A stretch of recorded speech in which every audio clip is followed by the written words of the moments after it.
and whatever would render most of Oh these God, yeah. like incidents, and that's the guy from Ferris Bueller's Day Off. Right. Ferris Bueller's dad. Yeah.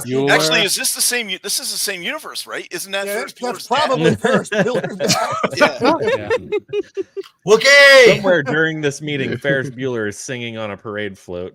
Somewhere in Chicago, yeah, waiting. Yeah. And he's like, I have to leave. It's so funny. It just drags on. But wait, to say something, and then he stops So wait. and just keeps looking at. So, just really quick. So, does Steve Martin live in Shermer, Illinois? In the movie? Because that's because that's where Ferris Bueller. because that's where every John Hughes film takes place, in Shermer. I mean, probably. Illinois. Well, it's a burb of Chicago, right? Right. So probably. Yeah. I would say except Shermer, Illinois doesn't exist. So after all this bemoaning and looking at these slides, the dude's like, We'll send it back to the drawing board. for a meeting that they're going to return to after the holidays. Yeah. We're not curing cancer. Yeah. Right? Oh, this is one of my Poor favorites. man. Oh my God, trying to get to the cap. So you get a nice cameo. Yes, and then when we see the young Kevin Bacon. Yes.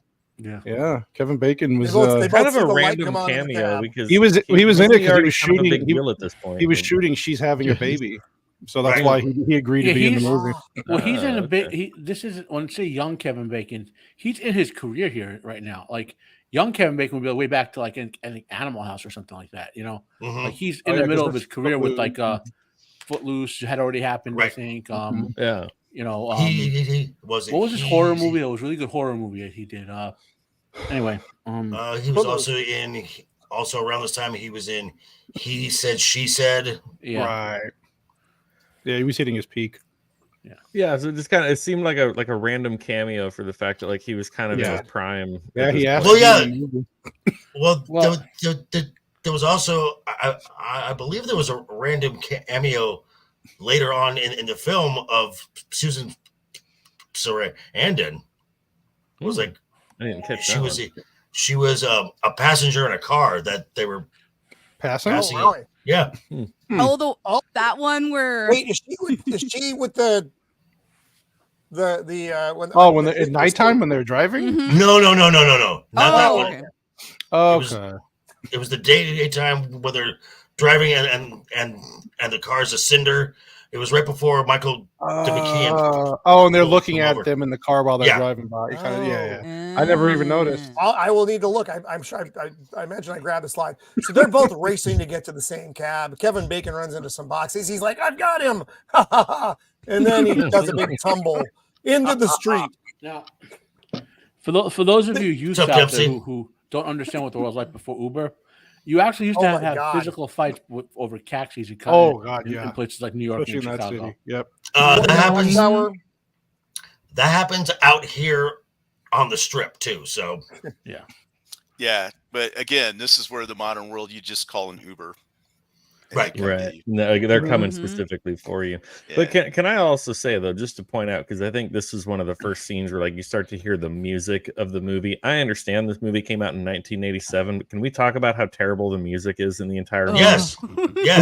Like, it's just like the cheesy, like the synthesizers and like the artificial like record scratching sounds and stuff, and then they occasionally like throw in the vocal clip, like you're Mr. Brown Guy and stuff. It's like I get that this is the 80s, but like the music is really bad. The guy who did this music is not known to do great music. Like it's an 80s comedy. I get it, but I'm just like, shocking. Man, hard to listen to. John Hughes. Wow. Before we roll too much further, I forgot to say hello to our chat here real fast. Salmon Outdoors, welcome. Dempsey, hello. We still haven't forgotten Irene. CLS Studio is with us. Bobby Wold. Love Bobby Wold. Melvin Deeply, our man from across the pond. Welcome. Oh, Blair to Blair. Get better, you damn wizard. Wookie is out there. Ducka.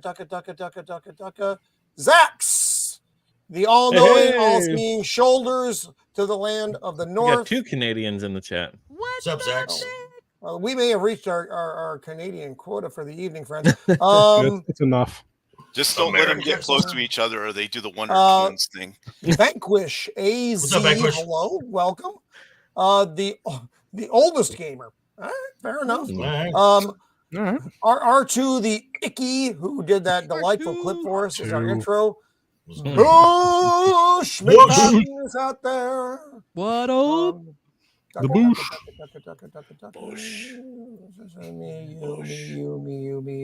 You. And I think that is everybody's out there. Sorry about that, folks. We got the Gordon Say it's on. King. We got the Gordon King in here. We got the Gordon King popped in. Oh, Yep. did he? Oh, there he is. He's there. He just jumped in. Our good friend, the Gordon Americas King. as well. And America's 2001. Thank you for being here, folks. So, lost the cab, tripped over a big fucking box, looks down and sees this. So, I want to point something out here. And this is the key to this whole movie, right? And Hughes and Candy do a great job with this. And like the character he plays, Del Griffith, has to be like annoying without being unlikable for this whole movie. Yes. Yeah. Oh, it wouldn't work It's otherwise. so much Yeah, it like wouldn't work. he can't help it. So okay, so the way I see this film, this is Home for the Holidays meets the Odd Couple. Is what this Well, film is. this is a type of comedy.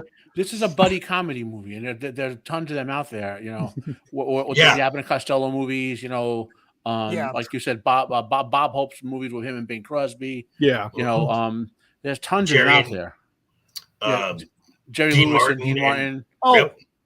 yeah. The our good Walter friend Matthau Coco, and who Jack I Lemmon. I haven't seen pop in yet. Believes the entire story actually twists around. Well, actually, we'll save it. I'm going to save his comment for a little bit later. I don't want to spoil it. There's a very dark fan theory about what's in Copa! There he is. Oh, God damn it, Copa! I like that. Now that would be a good plot point. That's a good plot point. It's not a plot point. It's a truth. Oh my god! But if I you like see, if you know that from the beginning of the movie, it spoils the It impact. takes at all the the end. fun out Yeah. of it. Yeah. He takes.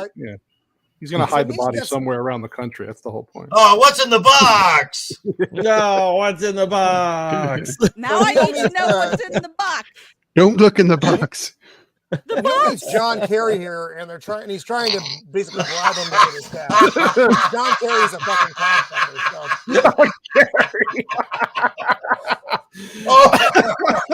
So. That's pretty good. Oh, that's hilarious. And while they're finagling and dealing, Del steals the cab. The cab just drives off, and he's like, "You've got my cab." Steve Martin's running. That's the moment where we hear like the first bit of terrible music where it's got the clip, and he's like, "You're messing with the wrong guy," and like the weird DJ scratches and stuff. It's like, and then his briefcase gets run over, and all that.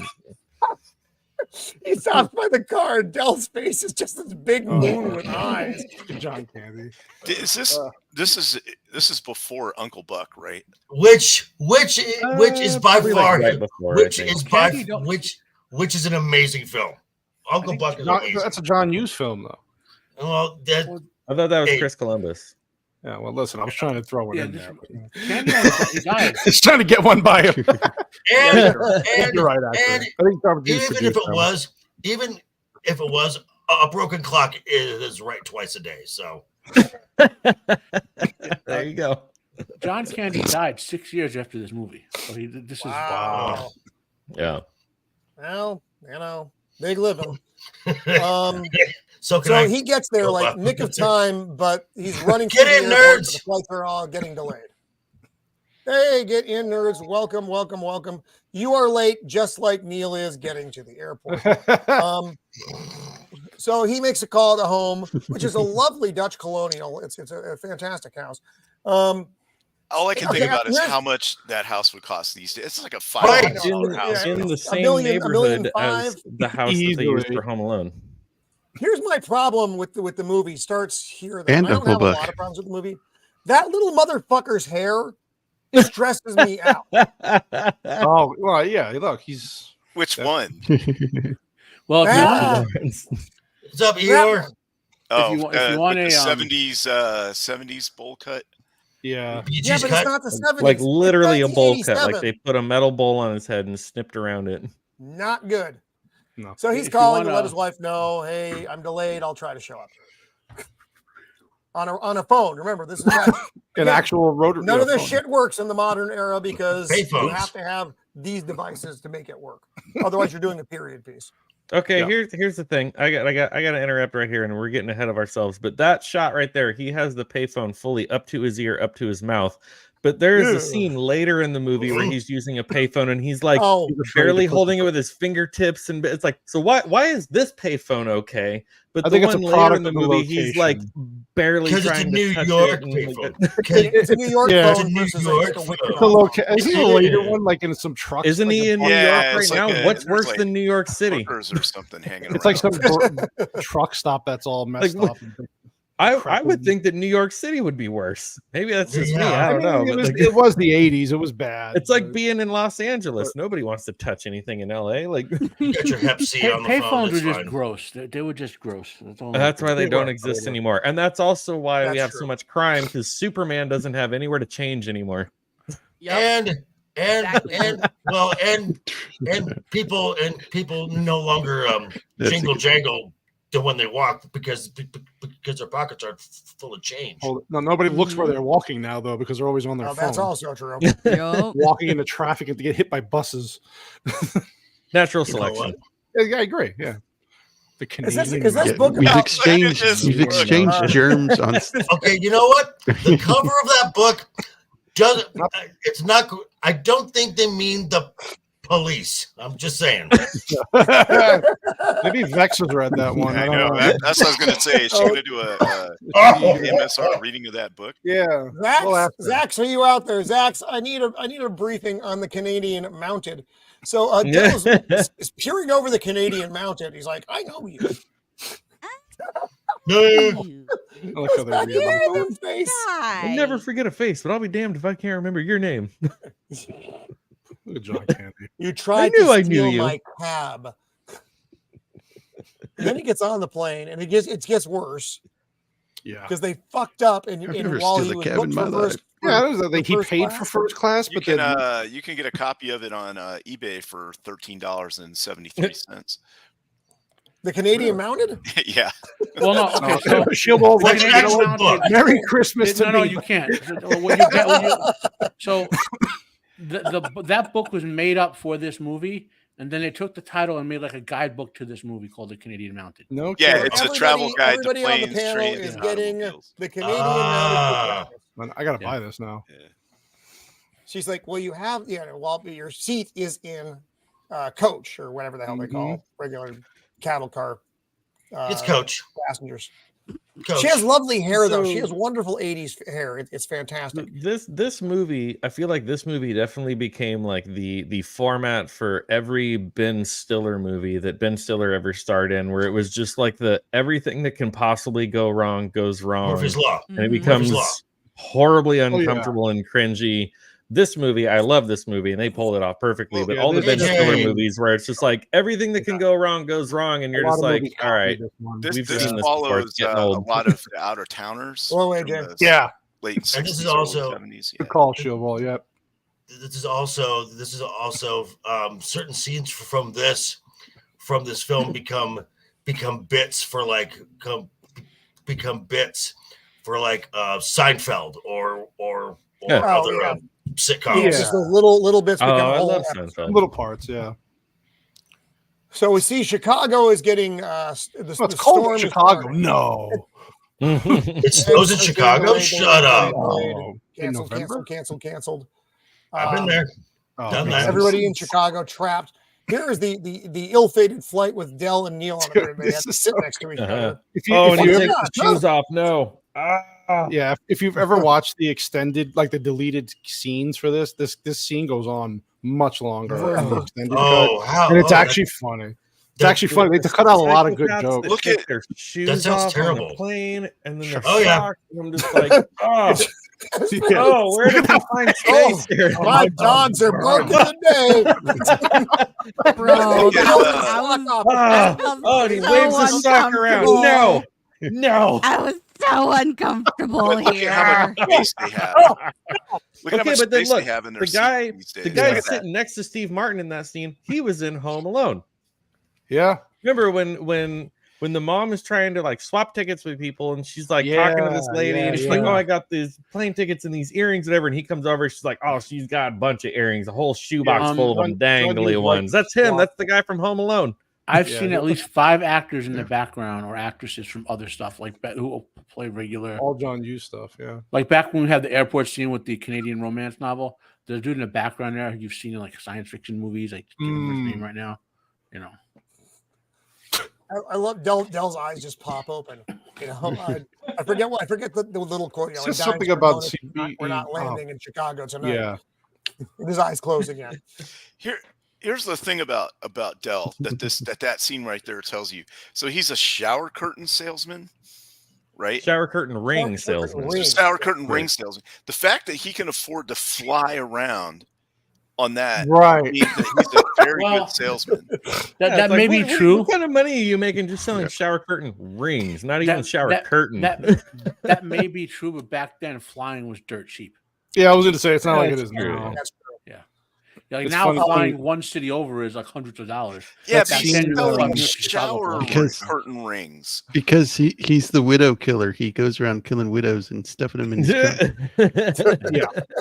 His Stealing trunk their is money full to of finance the trips. trunk is full of lost. Well, we don't know what's in the trunk. Well, we do know what's in the trunk. We just won't. So guys, Why does he drag it around with that him? scene where the wife is watching TV waiting for the call, she's actually watching She's Having a Baby in the background, which didn't even release yet to the following year. Yeah, somebody mentioned that in the chat. Is Yeah, she wild. reading the Canadian Mounted? She's reading the deluxe version, the big one, The coffee table. the one with the pictures in it, and Yeah. guidebook. That's the kind of book I need because I don't know how to read. I just need pictures. There you go. So they're talking about hotels, and he's like, "Yeah, I called everywhere." I Like, can." as soon as we got off the plane, I called the hotel. You called your wife, and it's like making Yeah. him feel like a Name of the dick for hotel, calling I his know. wife first. Like, Right? And here's This guy. Ben. It is another one. Ben Stein. Bueller. Bueller. All flights are delayed. We apologize. Bueller. Like, how does it feel to always be hired as someone who just needs to be really boring? Well, he Hey, initially go got, back to that last Does it shot. well. Your like helmet logo like totally lined up with that dude's head. He's also Ben Stein is a And financial. That's so that perfect. I was in Wichita, friends. he got in Ferris Bueller. He was an actual teacher. Yeah. Yeah. He did that stuff, and that was just him Economics. explaining economics, and it was so Voodoo boring. economics. Just with it. But the thing is, Ben Stein's an actual like financial genius. He actually Yeah, made he's a a lot smart of money. Yeah, Oh, he he's wasn't an brilliant. actor Yeah. when he started out. Yeah. They just put him in Mhm. there and had him teach the class. But you know, So I mean, that's now, also like when they had Arlie Ermy as a consultant Oh, on yeah, the set yeah, of Full Metal Jacket, and then finally they pulled the actor out, and they were like, "You're in," and he's like, "Okay," and he's got in there and just Oh, he screamed was at all the perfect, actors yeah. for 45 minutes. Mhm. So now they're off to the rape you, rob you inn because he doesn't want to sleep by a garbage can. Now he's recognizing the case because he didn't see that before. He's like, Yep. "You." This cab Mhm. This is cab, hilarious. It was so uncomfortable. I love this cab. I would take that cab. Oh hell yeah! I like how they're just driving around town. He's like, he's proud of where he's from. It's like, oh, he wants to show him where, he wants to show him around. Take it back. Black in road. the middle of the Why night. aren't we on the freeway? And Dell just knows Dell knows everyone everywhere. He just knows everyone. Yeah. Are those boobs? Those are boobs. Yeah, Probably. that's the kind of cab you want to drive. I know. I know. This is like Oh, that's hilarious. Oh, I got dizzy. I got a something. little dizzy there. Oh, the Braidwood Inn. Yeah, Braidwood Inn. Got it. Braidwood Inn. Okay, clearly a prostitute. Where they get robbed. Making a deal, and he's like, oh. Mm. Dale Griffith. Griffith. How the hell are you? I'm still about $1 million shy of being a millionaire. This guy did in a bunch of stuff too, Yep. right? Like Western Yeah. and whatever. Oh yeah. So now they're getting ready to pay. This is something. If you're paying attention, you see what happens. Knuckle Busters. Wow, that's old school. They hand Dell's card back to Steve Martin. Yes, they're both at Diners Club cards too. They look similar, and they get swapped.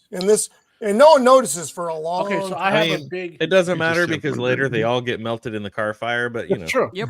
So that's Also, true, but the Roman, you thing should is, check Twitter soon. R2's R2's done it again. One of my legit criticisms of this movie is the whole credit card thing. Because you remember how I said you have to have a fine line between Dell being annoying or being Likeable, yeah. Yes. And the credit card scene, like if they had gone back to this where it wasn't his fault, he got the card, and somehow Steve Martin's character knew that would have made that scene later on work out much better. You know what I mean? Mm-hmm. Like if there was some way that he had gotten the card another way or whatever. Because that's my one real criticism scene that almost made Dell's character unlikable because there was no explanation for how he got the credit card. Right. Like we, the audience, knew, but Steve Martin's character had no reason to believe him. You know? So, Yeah. That's also why no matter what I do, whenever I get my card back from somebody, I always look at it and make sure that it's mine. Oh God, dude. Yes, Yeah. you should. Yeah. every time, yeah. What did Vex do? What did Vex do, Mando? Oh, I was talking about R2. R2 created a new meme. You put a new thing. Oh, Lord. It's amazing. It's wonderful. Oh my God. I love it so much. Let me That find is it here. funny. Do you want me to send it to you directly? Real life anecdote. I went to a hotel in Florida for Yeah, a you may convention, need to. and my I got credit too company much almost money got to me do that. arrested. Oh shit. Yeah, on with her. Jeez. Yeah. Why I did it paid- have the Canadian Mounties? I paid for the hotel with the credit card weeks in advance, cleared. I paid for the trip with their other credit card because I used to have good credit. I just before saw it, illness. Mando. I get to Florida, and I can totally try to- see this too. I have to give the hotel the credit card to finally snap it in. It comes back as an illegal transaction, and he called the cops. Oh God. Oh, it's not letting me move the thing. Hang on, guys. Yeah. There. Don't Oh, touch I it. just Don't messed move up your everything. What are you moving your thing for? Boomer moment. By wiping. What did you do, man? Roman, what'd you do? I don't know what I did, but I did something. By wiping. Go all the way back. You can start by wiping that Whitey? dumbass smile. Whitey.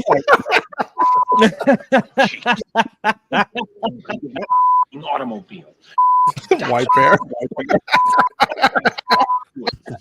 Wheels on a seat. That would be Roman. For the way you're speaking Yeah. to me. That was Roman in Vegas. You don't care. That's Roman on most streets. Well, That was Roman. I can see Roman. that was doing pretty Not much in the it. scene yeah. that gave the movie an I R love rating it. because it's I like, love it. as we all know, with movies, you're allowed like maybe one F-bomb for a PG-13, Yeah, but after that, it's like, okay, so that whole rant, that whole tirade, it's like, that's why it's an R rating. Yo. Yeah, there's Yeah. about 17 in there, which is and they're worth every. It's a single lot. one. It's a lot. So they get to the room and then they realize, Oh no. he's going. He's just kind of going over the room, drinking. And it's not even a Only king one size One bed. bed. I'd sleep on the floor at that point, man. I'm just like, nah, I'm good. Like, You want to take a shower? Oh, not with me. Hey, I think showing that thing might have caused an echo or something. Oh, what's happening? Oh, yeah, there is We got an echo. Yeah. Yeah, we do. From where? It started when you shared that video. I think. Oh, yeah, when you're like sharing your own computer. Close that tab. Yeah. Yeah, Hang close on, the tab. I'm going to close that. I'm going to close this. I'm going to minimize it. I'm going to get rid of this. Whatever the fuck that is going to. Language. Still have it? Is it still there? No, I think we're good now. I don't think so. Yeah, we're good. Yeah, you're good. We're good now. All right. Stop opening windows, Roman. I'm just kidding. I don't know what I'm doing. Everyone knows that. They send me things. They're like, show the things, Roman. I'm like, I don't know what I'm doing.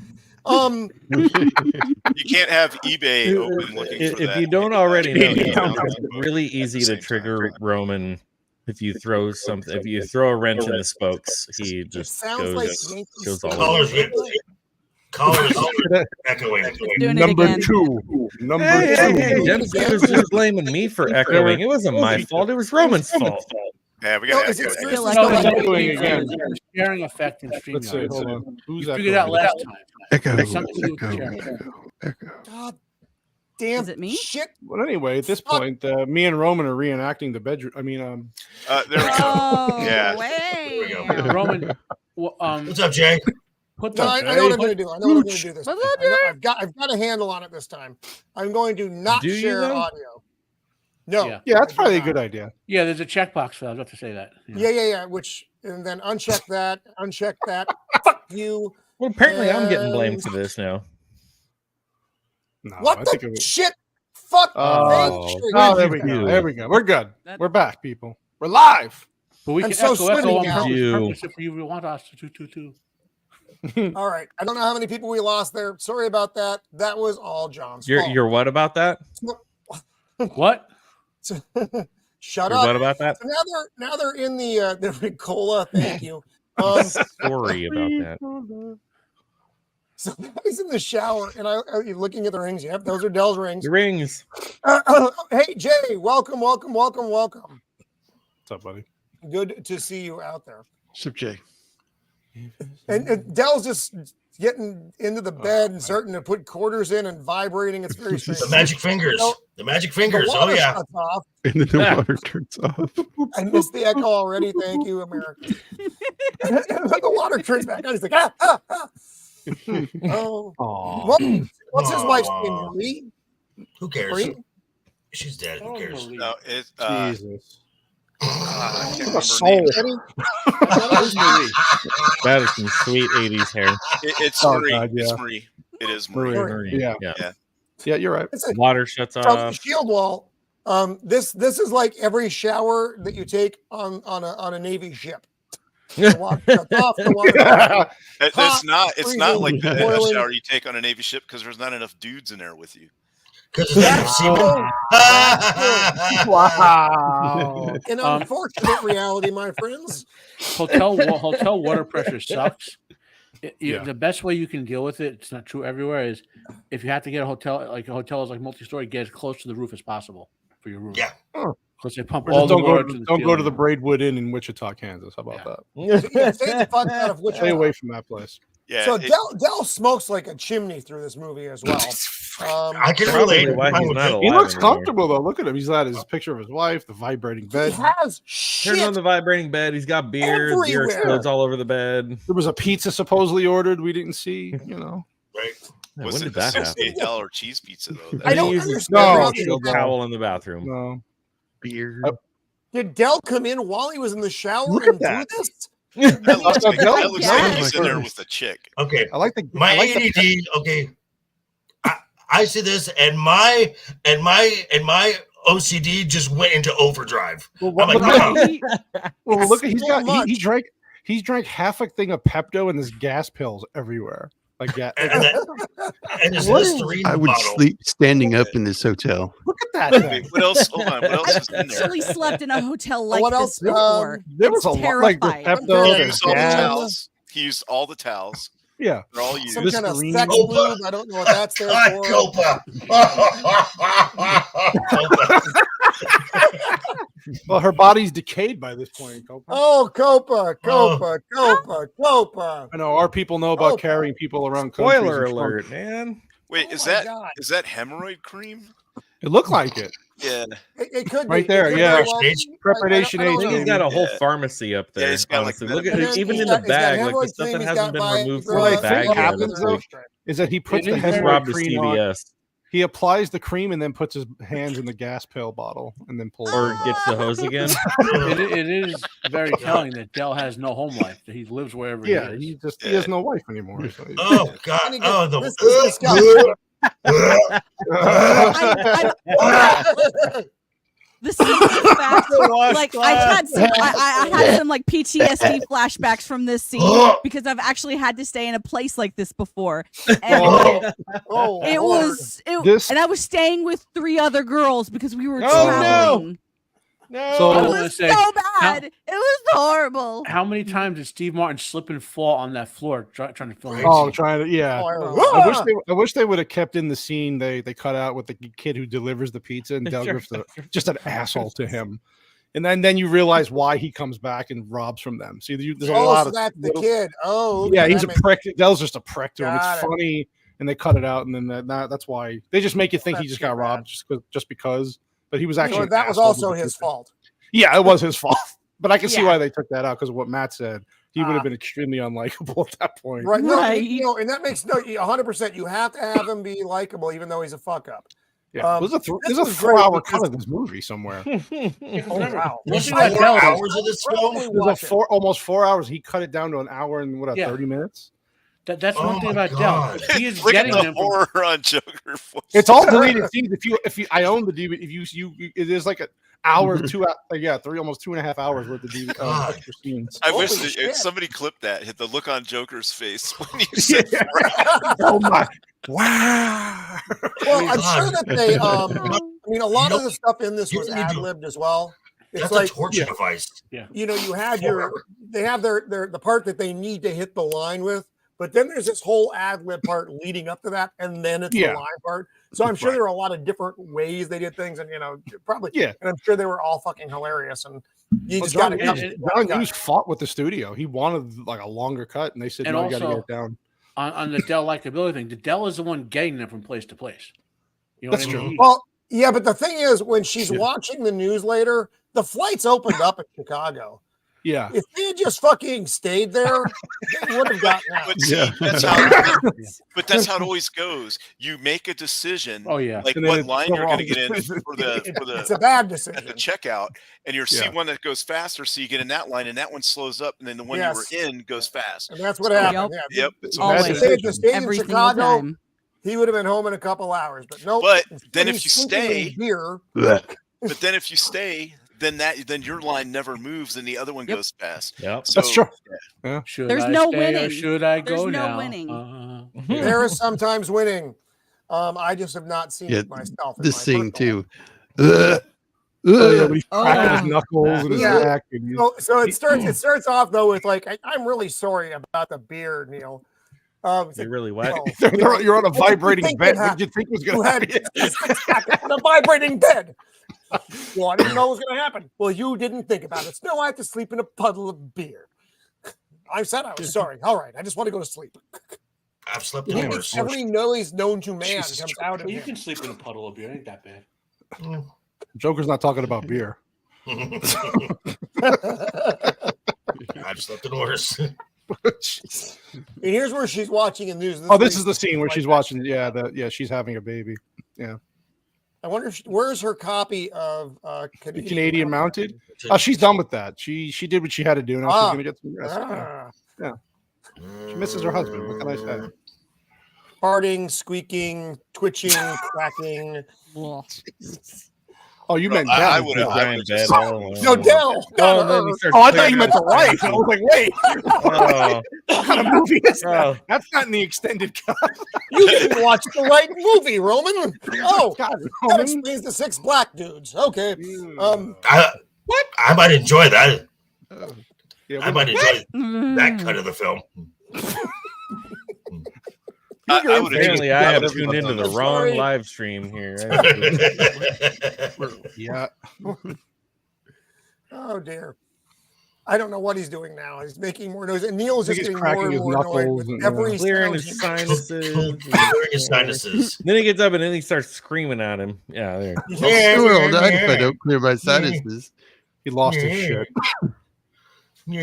Well, my wife likes me, my customers like me, and I like me. You're just a dick, man. You play with your balls a lot. Now the ball thing is until later. Right now, he basically just unloads on these like, hey, what's up with your anecdotes? You know what might make them interesting? If they went anywhere. And he's like, you're like one of those chatty Cathy dolls. I wouldn't pull the string. You'd be pulling it. And it just goes on. It's like for 3 minutes of him just yelling at Del.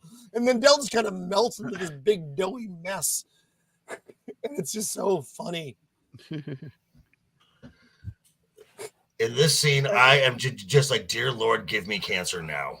Anyway, the yelling, just him breaking down everything that has been annoying him for the last several minutes. And he knows it, though.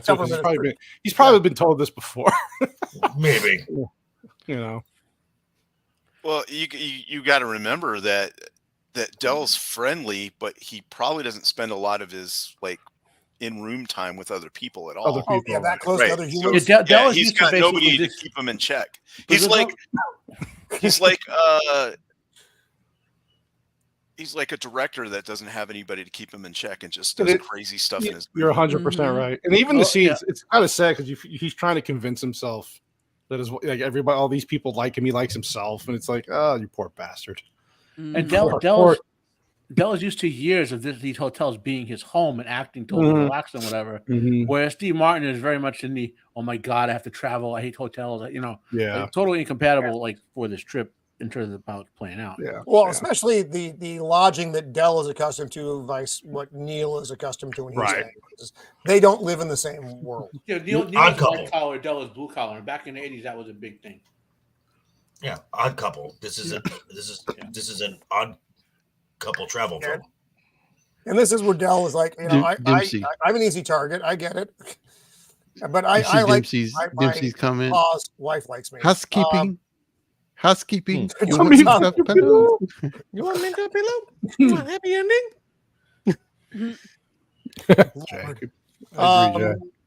Yes. He actually wasn't a bad actor. John Candy was. He was in the Ghostbusters in the Blues Brothers as well. Yeah. Wagons He's East. often regarded as honestly like one of the nicest people in Hollywood, and even actually they wanted him for Honey, I Shrunk the Kids, and he said no. He's like, that's not my speed. Like, give it to my friend Rick Moranis. Like, he would actually like turn down roles, but then be like, oh, but you should hire this person, and like pass off roles to his friends. Yeah, this was a legitimately just nice person. Guy. Yeah.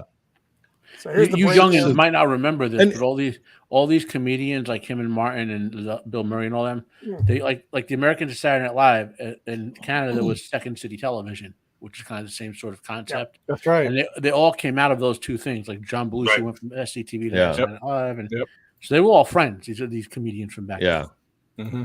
And really, it's like, could you imagine him being, chiclets? What's his name, Zelensky and Honey, I Shrunk the Kids? Like, that role was so perfect for Rick Moranis, but it's like John Candy, I can't even imagine that. Like, he's got Cracker Jacks. Look at that. Oh man. He's got everywhere. There is shit everywhere. Those aren't pillows. My OCD is just at like. I'm trying to think the last time I had chiclets. It's probably in it. Joker voice is just climbing the walls at this point. Like, I can't watch this. I gotta get out of here. He's probably like, let me out of here. Send me back to Arkham, please. Send me back to Arkham. Well, so Del kisses his ear. I somehow missed that, and that wakes him up. He's like, Del, why did you kiss my ear? My me and Roman may have. Where's your other hand? Where's your other hand? Between two pillows. Me and Roman are going to reenact this in Vegas. 2024, me and you, Roman. Me and you, buddy. Yeah, You Italians, I'm telling you, you guys are we'll reenact it. Yeah, just for sight. See the big game yesterday? Yeah. Okay. Like, I was in the Bears game. Yeah. Just so cliche. It's just like, oh God. You gotta go put flannel shirts on now. Yeah. Well, Cannoli, if you can get me into a hotel that has a fucking coffee maker in the room, this time you'll get. Yeah, we'll find you one that ours had a coffee maker. So you were right across the street. Exactly. I was so disappointed. I picked the right one. I'm so stupid. This scene. Oh no. Oh, this part. Oh. No. Hey Neil, if you're gonna take my socks out of the sink. Face, trying to get it out. Then he looks at it. Oh God. Oh, he's trying. Make sure you take the stuff out of the. Yeah. Oh man. Oh my God. Yeah, when I was in technical training, my roommate wanted to do that. Wash his socks in the sink. I'm like, just why? Down to because the washing machine was always backed up. If you ever lived in a dorm, it's so hard to stealing crap out of your. It's quicker and easier to do it. Yeah. You had to like watch your ones like a hawk. Right. People just took it out and threw it behind the machine or whatever. Whew. So now he's phone call number 3. That's a weird breakfast. What's a muffin? What is she having? Bagels? English muffin? English bagels and sausage. No, they're English. English It's muffins. a raisin bagel or English muffin, and that's not a brown and serve because it's more of a cylindrical shape. The brown and serve is more flat on the edge. Know your sausages, my friends. Are you telling us you're the expert weenie guy here? This is probably all food from the food. Okay, but food table for the. Well, that's back when food had real food whatever in he's eating. That's true. Cereal, whatever. He's putting coffee creamer in it. Like they don't have milk. Yes, Jay. We believe so. That is the same house. I think probably. It's a lovely house. Lovely house. So he's smoking again. Every fucking place he is smoking. Remember, it's the '80s, man. That shit was allowed back then. Like, look, you he's can got put a cigarette out. It is. He put a cigarette out. It is grapefruit. Ask, like, oh, do you want smoking or non-smoking? Like the smoke is going to stay in the smoking section and not drift across the rest. You know what? You know what? Bring those days back. Bring them back. I'm old enough to remember when they didn't even ask. Everything. Yeah, they didn't even care. You're just like, oh, you just get what you get. Like, that poor thing. He's going to be smoking. Deal with it. Traumatized. There's a fox back there. There's what the hell? Yeah, it's like we're eating at Jacob's house. What is that? You know, goddamn family establishment. There's people back here with babies, and you're just up there smoking a cigarette. No big deal. Nobody cares. It's fine. Everything's so he looks at his wallet. There's no money. He immediately blames Dell. I keep my raccoon heads in the garage. Okay. It's strange, but actual trophy for warfare. You're supposed to bury him in your under your concrete where you put up your new awning in your backyard. Yes, that's where the hamsters are. So he's like he's blaming him. I don't think we need to hear about your hamsters, I'm Roman. not a thief. What's up? I don't think we need to hear about your hamsters, Roman. Oh no! Well, there's only one that actually got buried. I get blamed for a lot more, but it was only one, and it died a natural death. So then they realize they've been robbed. You dumb fucks! Now they have no money. They pay with a credit card. This part. So I guess actually, technically, Dell is paying at this point. He just doesn't know it because Steve Martin's been using Dell's card, but he doesn't know he's using the card. Yep. And here we go. Here's your scene. Oh my God! This is just gold. And also, just for people that don't understand how they're doing this, is if you're doing that old card thing with the paper and all, it took a week or more for all that to hit the banks. So you could float a check, like a check you knew was going to bounce. You could actually stretch it for 4 or 5 days and do some things and then try to cover it up later. Floating.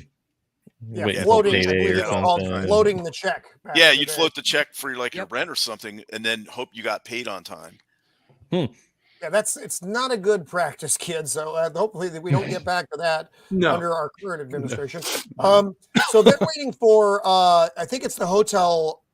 It's the manager's son or something. Am I right? Or someone it's one of Dell's connections. Sent their son to pick them up. And it's funny because the kids, Owen is his name, and they're driving up and they're like, "Is that him?" And he's like, "God, I hope not." And he gets out. And he's just like, "Oh Lord!"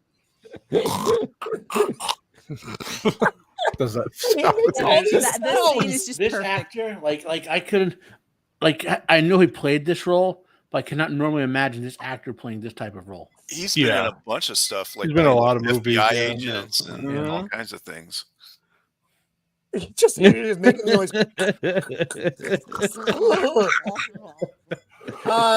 Could you talking about going to Wichita to get to the train? And he's like, "Well, the people train's not in Wichita; it's in whatever fuckville near. That's which is fine. not near Wichita. It's like 30 miles away."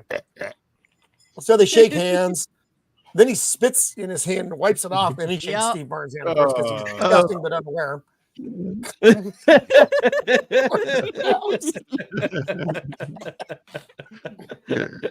Oh God!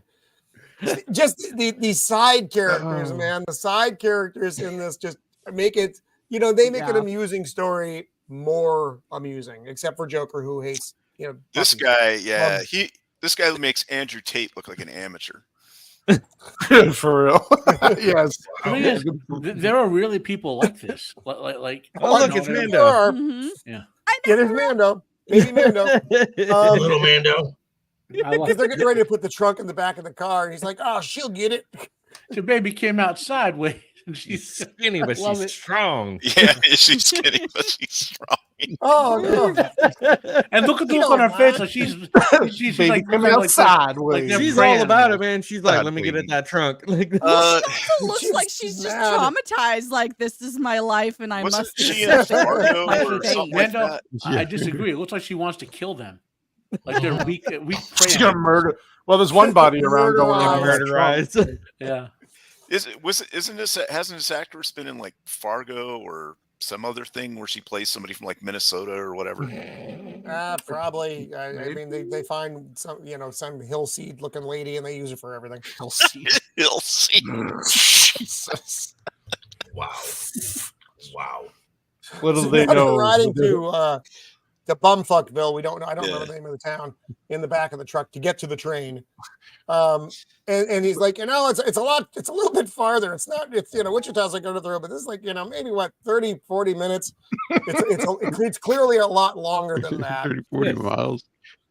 Little they know that they have a dead body in the back of it. Oh, they're trying to get gloves, but there's a dog back there that won't let them get the gloves. I love this. I looked at the actor who played Owen's wife. Apparently, she only did like 5 things ever. Wow. And Owen was one of them. I'm joking. I'm kidding. I'm sorry. That was terrible. Get it? Owen was one because the babe. Never mind. You guys suck. I'm getting a different panel next week. As they're riding into. Oh my God! Oh my God! Uh-oh. Vex! Hi guys.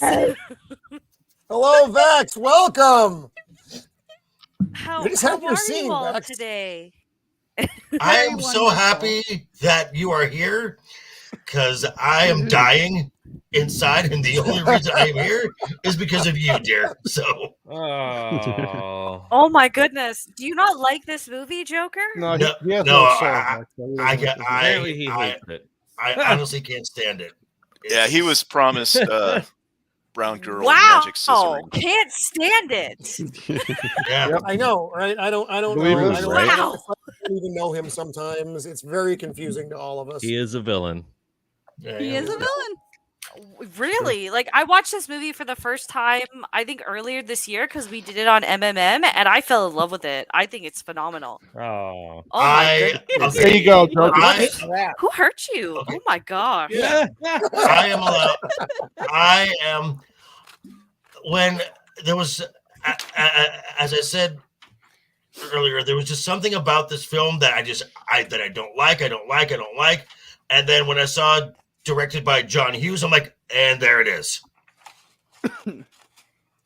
I am not a. I don't know. Not a John You don't like John Hughes? Did I stutter? Vex is like younger than you, and she likes. Oh she my likes these movies. god! What is the? It's okay. I know. I know. Okay. Sometimes you have to ask love if him. the problem is with you rather than If the I'm movie. asking, Disappointed in you, baby. I'm not going to scissor anymore around you. Mm-mm. Wow. Whoa. Okay, don't. Okay, Those are some fighting words. Yeah. don't go lying now. Stop it. Glass. Don't go lying now. Come on now. Mom and Dad are fighting. So What is son, happening in the chat right now? son, who's your Hairball. Yes, Whitey. Joker just asked if he stuttered. Yes. I know. Oh, what is happening? See, when he says it, it's funny. When I say it, I get hit with an HR suit. So, let's see, whatever. Well, you are kind of an asshole, Roman. I am. But you're a good I friend. don't want to say anything, but So they show up here in Bumfuckville, and Steve Martin's, he asks, what do you think the temperature is? John Kendrick says, 1. One. It's great. Even the dog is like, fuck you. Yeah.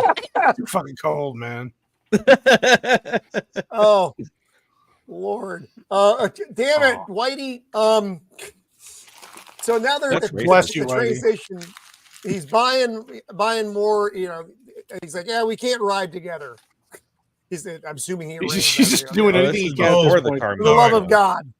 So he's still got Bell's credit card.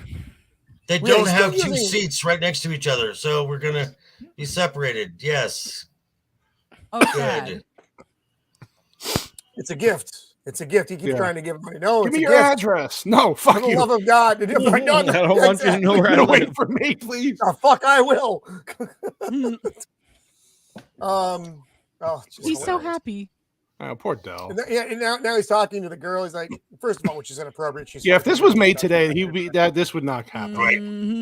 Yeah, so going home for the holidays? Like Listen, my name, me too. My name's Joe. Do you want to? Anyway. But he was saying he's going home for Thanksgiving. You want to ride in Air Force One?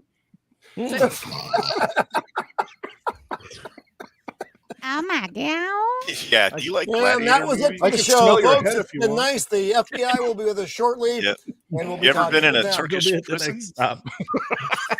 You ever been in a Turkish and now it's just a small island. It's just a small island. It's fine. Very small. The train makes this terrible, horrible, grinding, hissing sound. And Wait, how'd that go again? Do that again. Grinding, hissing. That if the train made that sound, then one more time, please. Yeah, I can only do it twice. Then actually, Mrs. of the Empire will come. Sounded like someone's IBS is acting up. But can you do it backwards? Somebody's lactose intolerant in here? Don't drink milk, Roman. Yeah, he shouldn't have had that pint of ice cream. Yeah. Lactose intolerance. Stop drinking the whiskey, man. It's messing up your insides. And now they're like, are they talking about smoke? And now their train shut down. And he's just like, fuck my life. Yeah. And they're telling me, just walk about a mile and a half that way towards the freeway, which is just fuck off. And look at Dell. Dell's like, dead bodies are heavy. Yeah, corpses are heavy to carry. So who is this person blowing up our chat right now? John, is he one of yours? Mr. PP? I don't know who that is. I know not either. Hold on a second. Is he in my chat? Not one of mine. No, he's not in mine. Not in mine. Not mine. No, he's actually in my chat. I just don't. I don't know who you are. Dead bodies are heavy. All right. We'll let it ride a little bit. No, Mod's on strict exact. Yeah, no. We're just not quite sure because it's definitely not a sex bot, but it's like, what do we do? Should we? It's not normal. It's not normal interaction, Mr. PP. If that's your real name, sir. So they're now. getting directed. And if it is, I feel very sorry for you, Mrs. Pepe's husband. Oh my god! Thank you, Whitey. That's incredibly helpful.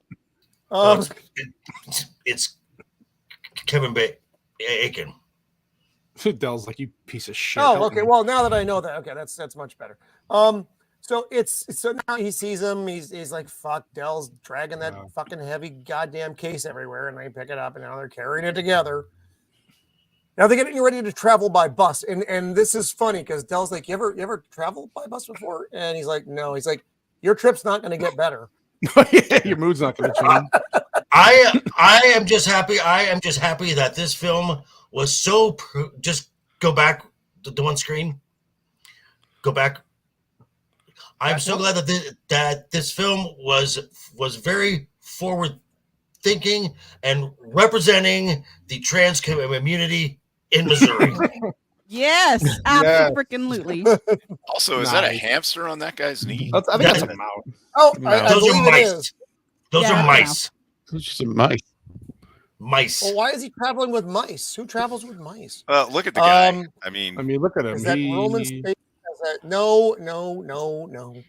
Yes. He's a little touched.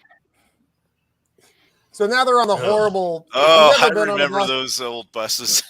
No, you know what I remember? The chick in the bottom left corner with the headband and the hair. A million women had that hairstyle with headbands back in the 80s. This lady here? Yeah. Everyone. That was like the 80s chick headband hairstyle. I did not know. And you can smell the Aquanet. Look at the military dudes. You used to have to travel in your dress uniform. It sucked. Oh no! There's always when you were on in these official movies. travel. They always take some military guys on a in the bus, background. Yeah, in the background. That's because it was a real thing. Like if you were traveling around on orders, you had to wear all that. Yeah. Now, I had to travel by.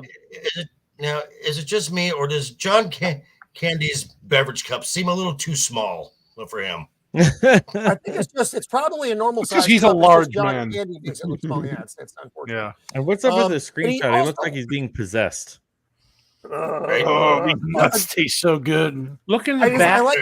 Look at Neal's face. Look at Steve Martin's face. Though, looking at Dell in utter disgust. Look over Steve Martin's shoulder at the black dude with the hat.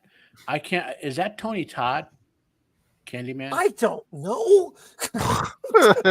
I've seen so many cameos in these movies, in this movie already, you know? It's like you get every time you see it, you gotta wonder.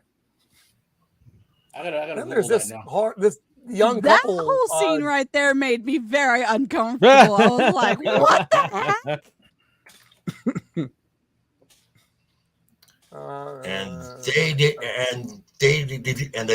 They did this scene way better in Dogma. Oh, I vaguely remember Dogma. I think I've only seen that movie once. Oh, that's a great movie. Thank you. What's he eating? Pork rinds? I think they're not. That wouldn't shock me. But I mean, but that little drink cup, that's like a shot glass. Wait. Go back one. Is that Roman? Where am I? Right there? Yeah, with the hat. Oh, there you go, Roman. Sitting next to the Brokeback Mountain Cowboy guy. Next to Brokeback Mountain. You know, here's what the problem is with the scene, though. He's wearing the hat. We call them covers. On the bus. Yeah, you're not supposed to wear it. Is that Hank Williams Jr. back there? Yeah. That may very well that's be. Ripped and that from Charlie Daniels from Yellowstone. Yeah. From Yellowstone, yeah. That's funny. It does look like Charlie Daniels. It does. It looks like it does look like Charlie Daniels. Yeah. Oh, there you go. Yeah. That's just strange. Okay, so they're having sex on the bus. Take a picture to last longer. You got busted. And now they're on their way to St. Louis. And they're singing a song. Oh, they're singing songs. I forgot. They're smoking. And he has this little. He has this, obviously very hoity-toity. 3 rings and a fountain. Yeah, which I've never heard of.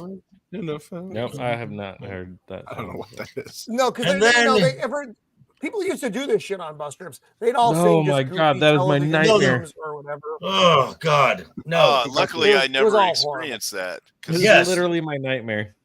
I have driven. I have been on a bus from Las Vegas to Salt Lake. Luckily, this never happened.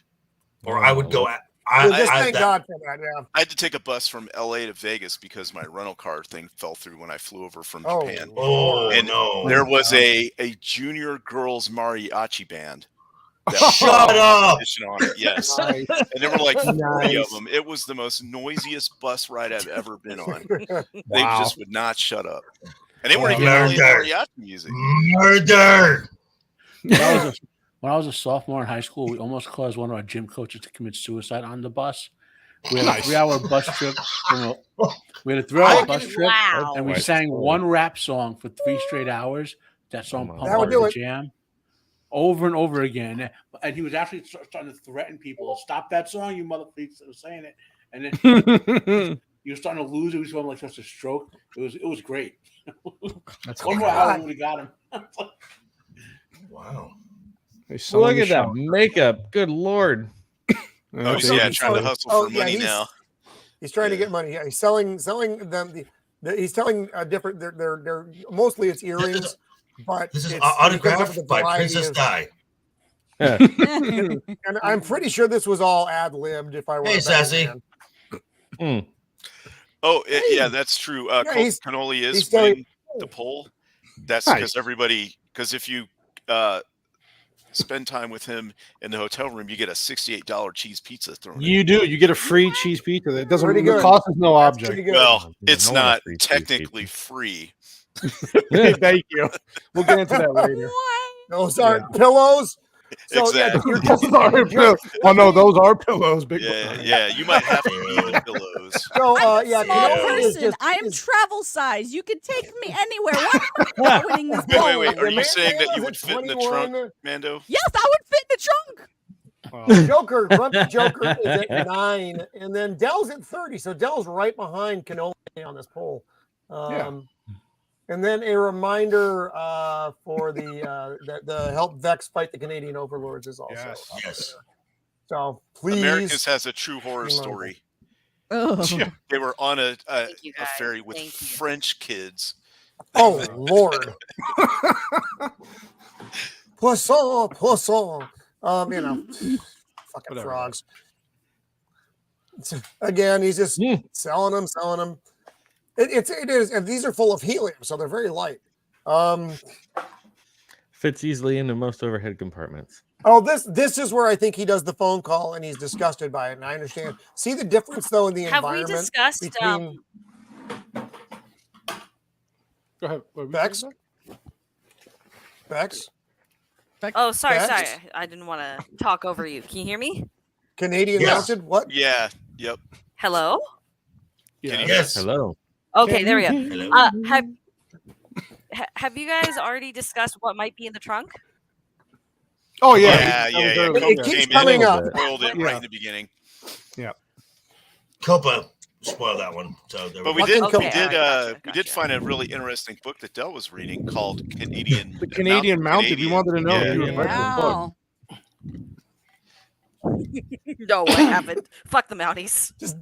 Well, that's kind of what the cover of the book really was about the Mounties. Well, the cover implied a Canadian got mounted. So we're thinking this is more of a biographical piece of you and Sharpie. We do know that Vex is reading certain books right now, so I'm just saying it could have been one of her. We just lost her and Jacob. I don't know what's going on. Holy Jacob shit! said that the raccoons were. Okay, Vex is back. Vex is beaming back in from. Vex was back. Wait, Jacob said his internet was. Yeah, he said his internet was messed up. Yeah, I know the struggle, man. That happened a couple weeks ago. Testicles. 1, 2. Can you hear me? You're with testicles. Okay. I can hear you. Okay, so fine. Perfect. So now he's booked up by the payphone, but what city are they in now that is worse than I think New they were York in St. City? Louis, right? This is St. Louis. And that's worse than New York City? Yes, it is. Well, I would say a bus stop in any town is worse than an airport in New York. An airport in other towns, yeah. That's a good point. Yeah, bus stops. Good for you. It helps you build up your immune system, get some germs, you're fine. No, not back no. Yay, and he's missing his daughter's holiday recital. That's probably a good thing, because the holiday recital was done way better in Adam's family. That look, the look on that middle row's face is, they're not paying me enough to wear these stupid earrings in this movie. These shower rings. Shower curtain. and he's like, oh, they make you look older. At for least 18, 19, 20 years old. X-Wing, what's up? What boob? Because he told them that they could pass for looking older. Yeah. Eating a salad. And so, they always have a lot of food on their They table. do. I've never had this much fucking nowadays, food on my this table. would be like an $80 meal. You're not wrong. Or it is the $5.99 steak and eggs buffet at the Silver Sevens. I was thinking Golden Corral, bro. Not made with any actual steak or eggs. Oh hell no! Yeah. Golden Corral. No. Too expensive now. No, the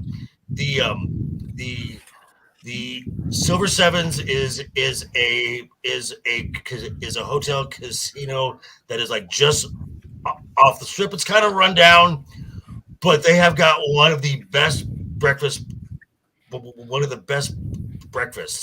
and it was like $5. Nice. Really? I may need to investigate that next time. I don't know if I'll have more time. That's always my problem. Well, Roman, you're going to be too busy waiting in your 3-hour line at the Bellagio for your booty. I literally only waited like 30 minutes. It wasn't that big a deal. I'm a planner. I plan things. That's how I get in. You overpaid. He's a little bit of a psychopath. And I'm a little bit of a psychopath. So they got all this food, and Steve Martin's basically like, we've tried to put our heads together, and we've could come up with absolutely nothing. We're terrible together. Terrible. I think we should try to be separate ways at this point, and that makes Del very sad. Oh, that's right. Yeah, I forgot. This is actually an important scene. Because this is where he says that he hasn't been home in 9 years. Because he's working so much. I haven't been home in years. I got to spend more time at home. Yeah. I haven't been home in years. Yeah, Del says that. Yeah. He's like, wait, what? He's like, it's just an expression. Just a figure of speech. Yeah. Where is he saying the best breakfast in Vegas is? Oldest gamer is asking that. Yeah, I just plopped it in the chat. Okay. And here's where we're getting ready to go separate. He's like, oh, I see what we're doing here. Okay, I got it. And he pays for it, and he kind of storms out. And now here comes the car scene, which I love this scene so much. Marathon rental car? Is that a real? That used to be a real thing, right? Marathon? Yeah, probably. So now Steve Martin is walking through the parking lot to get to his rental, which is in space V5. Guess what? Which has nothing in it. Yeah. And now it's like, fuck. And now the bus is leaving. And remember, you can't, this is not meant to be walked to. This is a drop-off point. Mm-hmm. Stop! You're met the wrong guy. Then he has a moment. Shit, cocksucker, fuck. So Roman. So basically Roman. Yes. Now he's just trying to make his way back. Again, that place isn't meant to be walked to, so he's just doing his best. You'd think if he waited long enough, but no. And then he falls, he slides down, he almost gets run over here. Fucking face. How would he get that? I don't see. I'm not buying that scene. Oh, I'm on the runway. No. They would not allow that. Oh no, back then easily get onto airport runway. Before 9/11, Back then, you can't walk on the tarmac. Like, yeah, you could all the time. We used to go onto Newark Airport all the time and play there. What? The runways, like in Newark Airport, they didn't even used to have fences on them. Oh my God! After 9/11, they added a lot of security to everything. But before 9/11, no one ever thought any of that stuff was you know. And then this scene, and then this scene got, and then this scene here got remade into and was put into an episode of Seinfeld. And this actor is really funny. Edie McClure. I remember the episode. It's funny. Yeah. Mm-hmm. So what she did here, up until where Steve Martin gets acknowledged, is all ad lib. She's talking about the Thanksgiving meal. She doesn't know how to cook. Basically, just ignoring the fuck out of him. And then she ends it with gobble gobble, which is hilarious. Welcome to Marathon. May I help you? You can start by Rosie, and then smile off your fucking and then she meets Roman. And then she meets Roman. Look, I was just trying to do my job, Roman. Okay? The dialogue here is so wonderful. It's so good. Yeah, honestly, I think like it would actually be interesting to go back and watch this scene and actually count the number of fucks he says in this There's scene. A lot of fucks. There's a lot. Then you can give me a fucking automobile, a fucking Datsun, a fucking Toyota, a fucking Mustang, a fucking four fucking wheels and a fucking seat. I want a fucking car right fucking now. So this was Vex on the phone with the ticket place. The ticket being right after. Oh my goodness, you have no idea. I want my fucking fine taken fucking away. I need to see your rental agreement. I threw it away. Oh, you're fucked. You're fucked. Yeah. Oh boy, what? The only funny line in the entire film. This whole scene is great. I don't know if Steve Martin had ad-libbed that or if they let him do a couple of versions of it. But I would have kept this one. That would have been funny to see the outtakes. Mm-hmm. And this scene is why it has an R rating. And that actress, she always like plays with pencils in her hair. She did that. Yes, she's Ferris Bueller as well. Yeah. Yep. Yeah. Oh, that's right. Yeah. Her name's Edie McClure. Yeah, she was the principal's secretary. Secretary. Oh. And Steve, so this is the taxi guy. You know what's funny is like the older you get, the more you identify with Mr. Rooney and think that he was right in everything he was doing. Oh, Lord. I'm gonna get that son of a bitch. Oh, you're talking about the principal? Yeah. Yeah. Oh, yeah. Like as you get to be an adult, you're like, nah, he was in the right. Yeah. Because he's not supposed to be here, and the guy's asking to move, and he's being polite enough. And Steve Martin's a complete dick to him because he's having a moment, and then he gets punched out. Wow. Then Dell almost runs him over. I think at this point in time, he kind of wishes that he would have. Yeah, probably. Yeah, I think he was like, I'm ready to die. Like, but just look at the side panels on that car. Yeah, that is just. Right. Oh hell yeah! What is your problem, you insensitive asshole? Yes. Can't you see a man is injured here? Help him up! But, no, not him. Boy, I've never seen a man get picked up by his testicles before. Look at this car. I know. Oh my! I'd rock that car. How did they ever make cars like that? I'd rock. I think you did. Terrible. Come I'm not even sure what this was. It looks like it's like the understudy like, for the car from Evil Dead. It's like if the car from the Evil Dead hadn't run, this would have been its understudy. It's just Grand Marie Turbo. Is this an actual vehicle of that era? Yeah. I don't remember ever seeing anything like this on the road. Well, there's a reason. Because nobody bought them. Well, it's because you were older than cars, Roman. But I do. You remember a time where you had to get out and wind them up out in front of the car.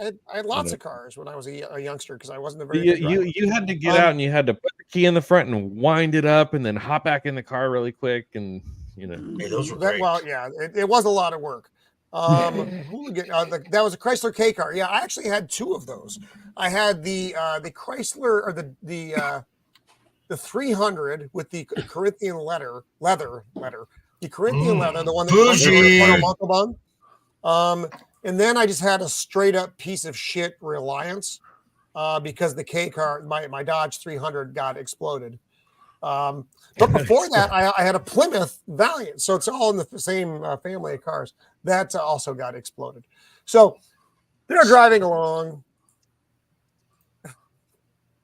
Gets his hands. This is great because you're gonna break the Del keeps fucking with the seat, and he says, "Stop!" Gets his jacket stuck on this chair.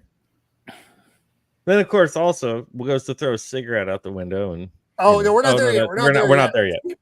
Sorry, I'm getting ahead of ourselves. Getting ahead of it. Yeah. And Del just keeps. You broke it. You broke the seat. I'm going to break the seat.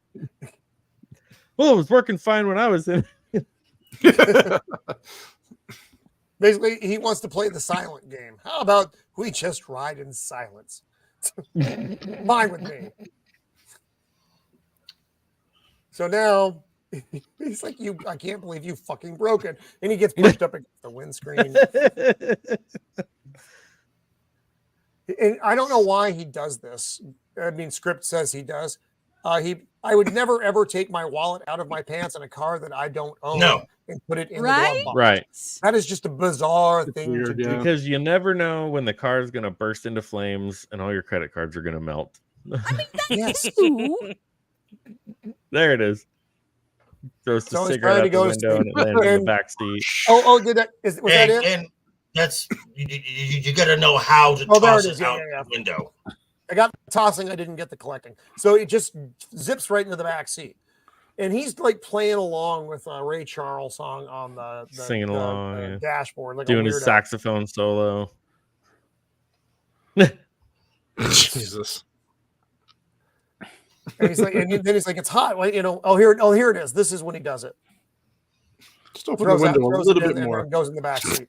And Neal is so tired, he's just dead to the world. And Del can't believe he's not waking up. If you see the look he's giving him. Mm-hmm. Yeah. And then I remember those types of seat adjusters. He stupid things on his sleeves. And he gets his arm stuck. And then he tries to use the other arm. Then he gets both arms stuck. This is good physical comedy, though. Yeah. Right, but this is starting to get into the realms of what are the chances, Right. This is where it just goes to fucking ridiculous. It's just like, oh dear God, stop. It's still funny. I didn't mind it. I didn't mind the over the top comedy because it was over the top comedy. It's still the 80s, This is an extended Saturday Night Live or Second City TV skit. That's what this movie is. So real quick, we got two people that need to bounce out of here in a few minutes. Creative Blue Collar and Vex, unfortunately, her short-lived appearance. I'm sorry, short appearance. I know. I usually record another podcast on Thursday nights at 9:30. That's why. And also I'm just slammed with a lot of other things, which is why I didn't come earlier. Well, I'm glad you're able to stop in and see us, though, Vex. I'm sorry it was so short. That's all. That's what she said that more than once to other people. You can't get me to stop otherwise. Exactly. Except in her case, being short is not a problem. No. I still love you, Vex. I love all of you here. Thank you so much for having me back. Hopefully I can come back again and this time actually stay. But have a great rest of hold on, let me turn my camera on. Hold on. Right. There we go. There we go.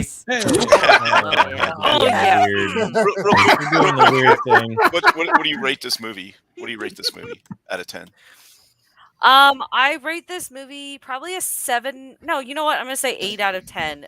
The comedy I think hits really well. There's some deeper nuance that you can decide to explore if you want. Otherwise, it's just kind of good as it is. It doesn't drag at any point. Like the pacing is very good. The performances are very good. Yeah. And just honestly, the fact that it might be a dead body in that trunk is what also elevates it to 8 because that just adds a whole other level. Spoiler alert! We haven't gotten there yet. That makes everything better. Awesome. Awesome. So you didn't spoil anything. I really enjoyed this movie. Vex, what else do you have coming up this week? You have All like right. 9,000 things because you're the busiest person on the interweb.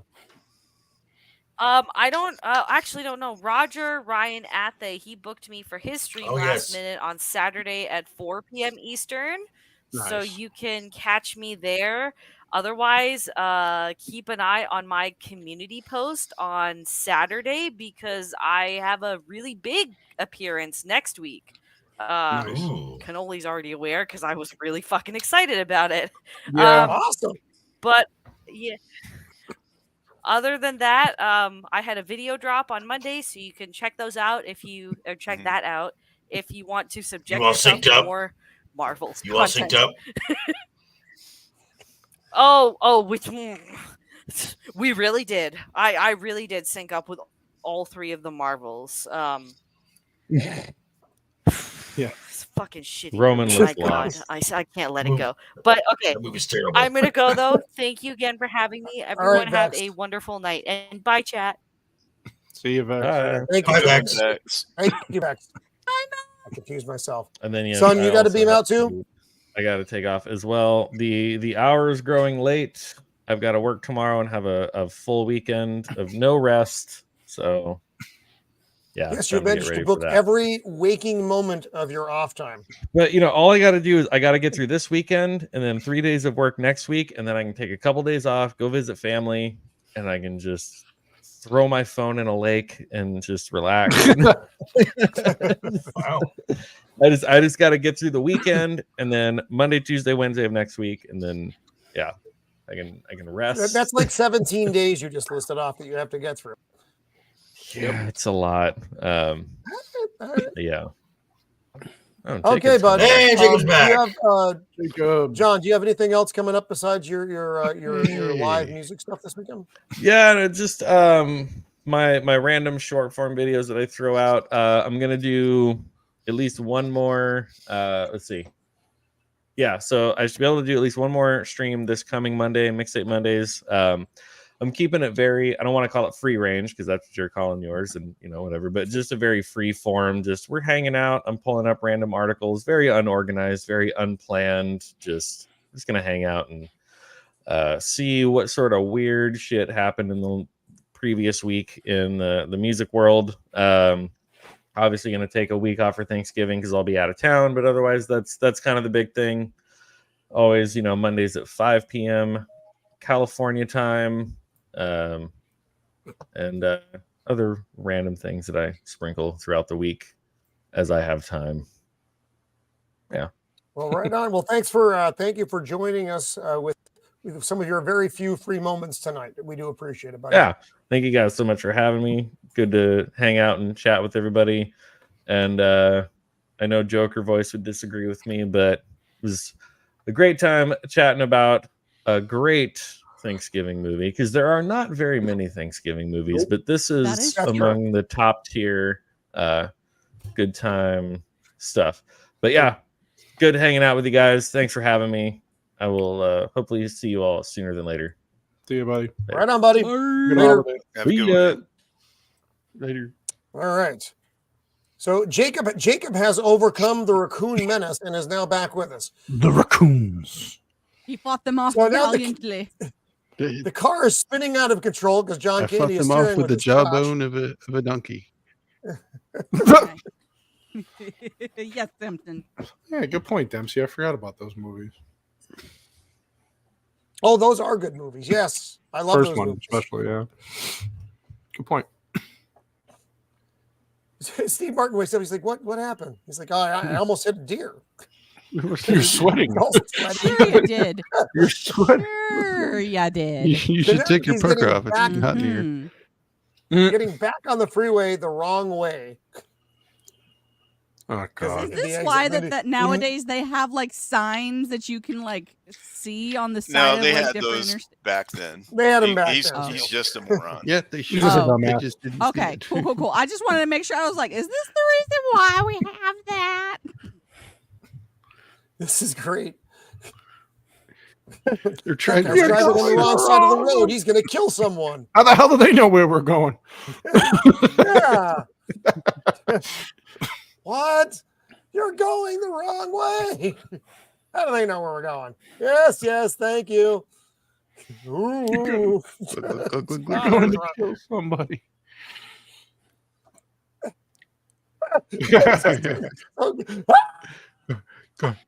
Truck.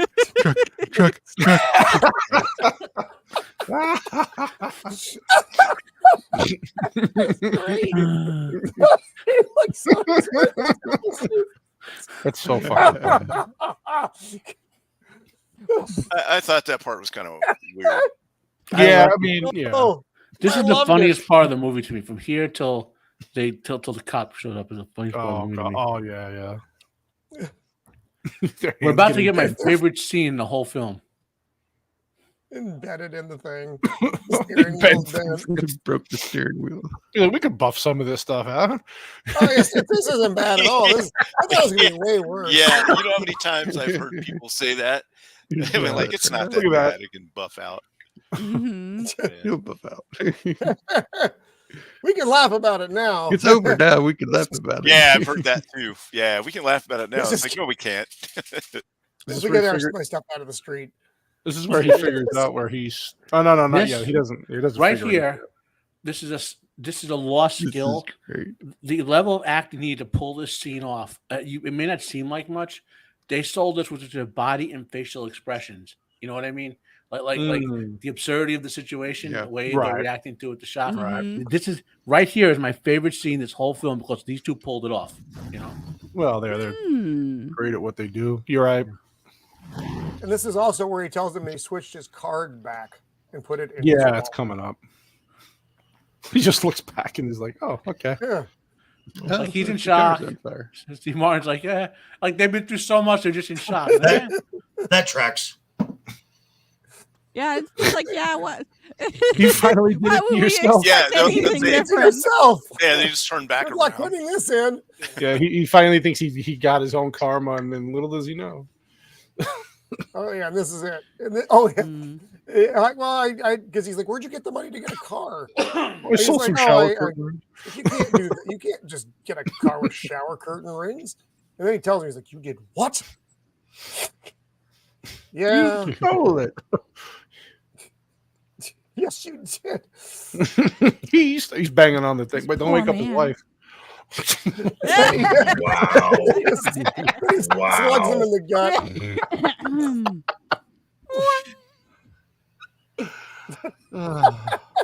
It's in the glove compartment. Weeping. He falls out. The El Rancho. Yeah, the El Rancho. Hell yeah. And this is I can't believe the car's still running, but that's he's burning his hands getting out.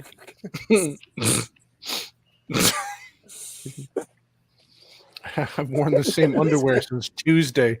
Have mercy. Poor man. Poor man. What do you have? I got, I can attest he has. Hey, Tom. Tom. Hey, man.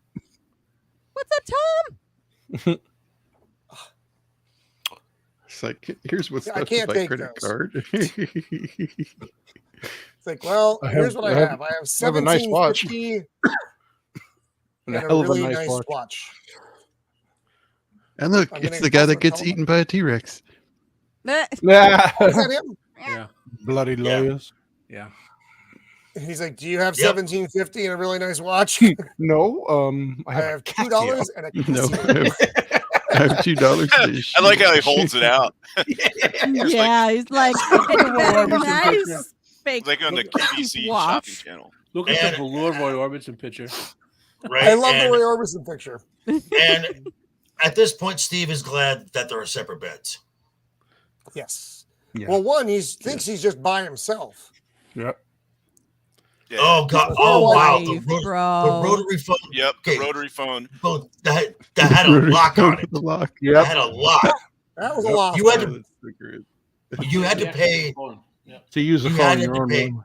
Extra. I didn't realize Americans didn't see the car. What the hell is that thing? Yes, that is the car. car. Oh my God. So Dell's now talking to his wife. He's like, I really stepped in it this time. I can't believe I put you in this trunk. I wish you were outside with here, but you're cold in there. Look, dear, I know you told me that I needed to do better about making friends. I don't think this is what you meant, dear. I shouldn't really drag you along for all this. It's these scenes right here that this is all my fault. That when the whole movie comes together is really what makes Dell's character work. Yeah, in my opinion. Yeah. Oh yeah. Yeah.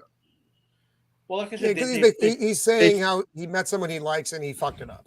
Like they threaded the needle. Like they made him annoying but not unlikable. Like, you know what I mean? No, they didn't push it too far. Debatable. Well, how many of us have had friends that you like them for a lot of their qualities, but they also have ones that you really don't like them for, or they're kind of annoying. Literally. They're called customers. I only have two. 1 minute you want to hug them, 1 minute you want to throw them off a roof. Yeah, I have friends like that. First you want to kill me, then you want to kiss me. Hello. They're called customers. Yep. Oh God, yeah, I tell you that. Or girlfriends. Dell, you're gonna freeze to death. That's a good point. Hey, I resent that remark. I've had two. Poor man. It's like, why do I come back week to week for this? Those weren't targeted remarks. They were just general. Right. Sure they were. Again, sure. Dell is in the room for a total of 5 fucking minutes, and it's already a goddamn disaster. Yeah. Who hasn't known somebody like that? I love those pajamas. Yeah. First of all, I want that wherever he goes. Can I get that wagon on the dresser up there with the that is lit delightful. Up? I want a little that. covered wagon. I like that. Yeah, I want that. And I want those pajamas. I want it all. I want that light. My mom has a little covered wagon like that. Like that? Nice. Yeah. Hell yeah. But also, by this time, Neal has gone full Dell. He's like a slob, like acting like a slob. Yeah, he's just he's loose. Well, he's eating Doritos and drinking little tiny tequilas. Yeah. Yuck. You know, like you've never done that. Like you've never done that. I haven't actually. I've done many a thing in my day. You'll find it. I'm a peculiar person. You'll find that odd. No, I already knew that. No. You met me. You know. I've served you drinks. I have yes, oddities. I know. I have strange peculiarities.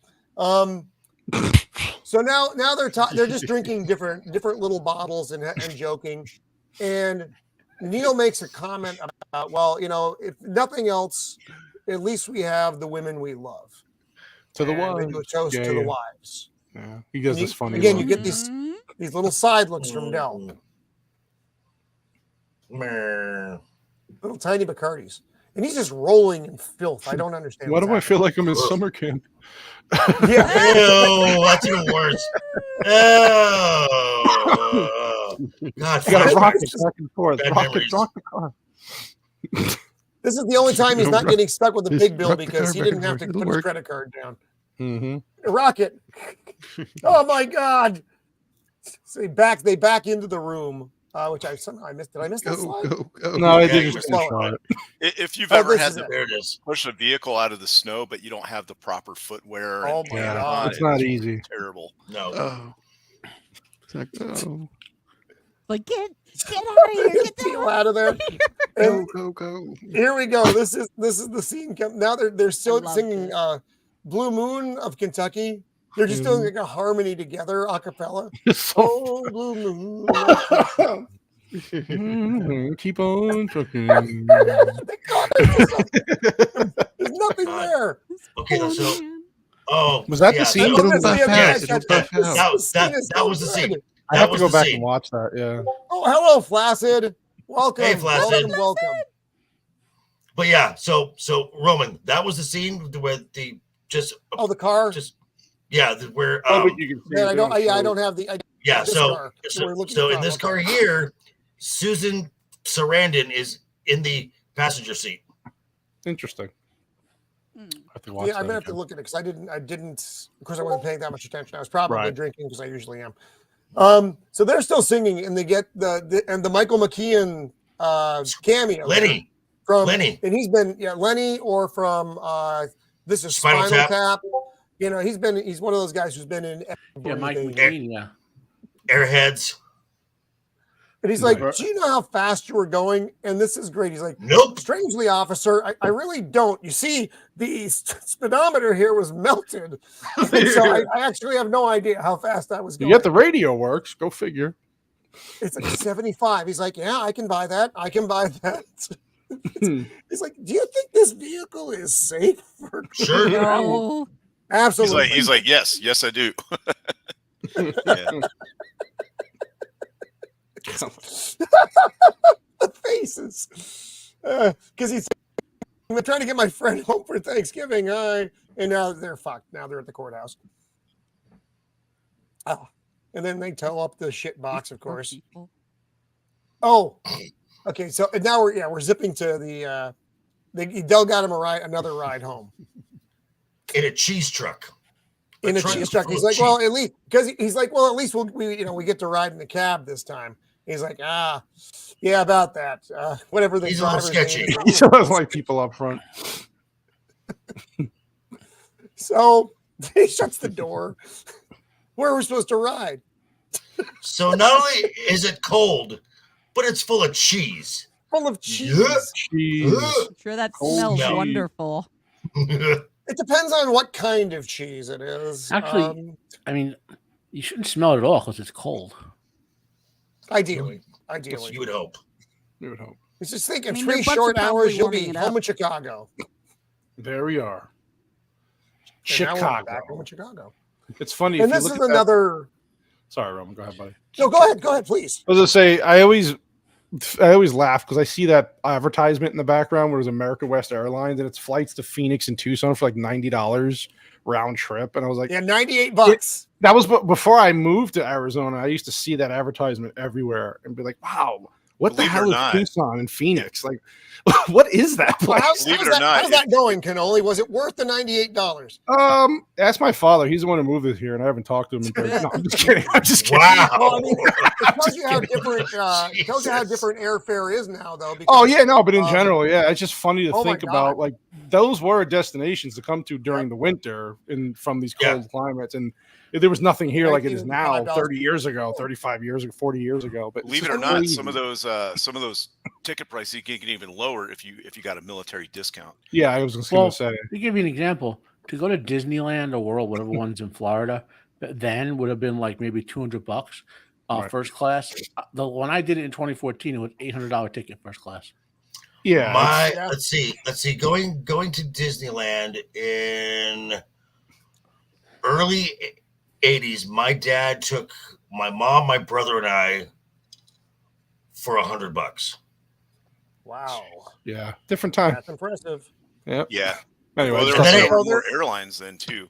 And then I worked at that place. There were a lot more airlines then. I just think it's funny every time I see that scene. I see I live there now, and it was only $98 to fly back there. Like, oh my god! Yeah, from Chicago.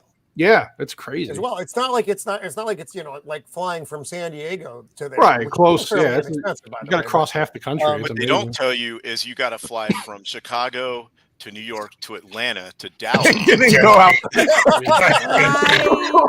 for $98. Yep. Wow. So it's like a 26-hour plane ride to get there.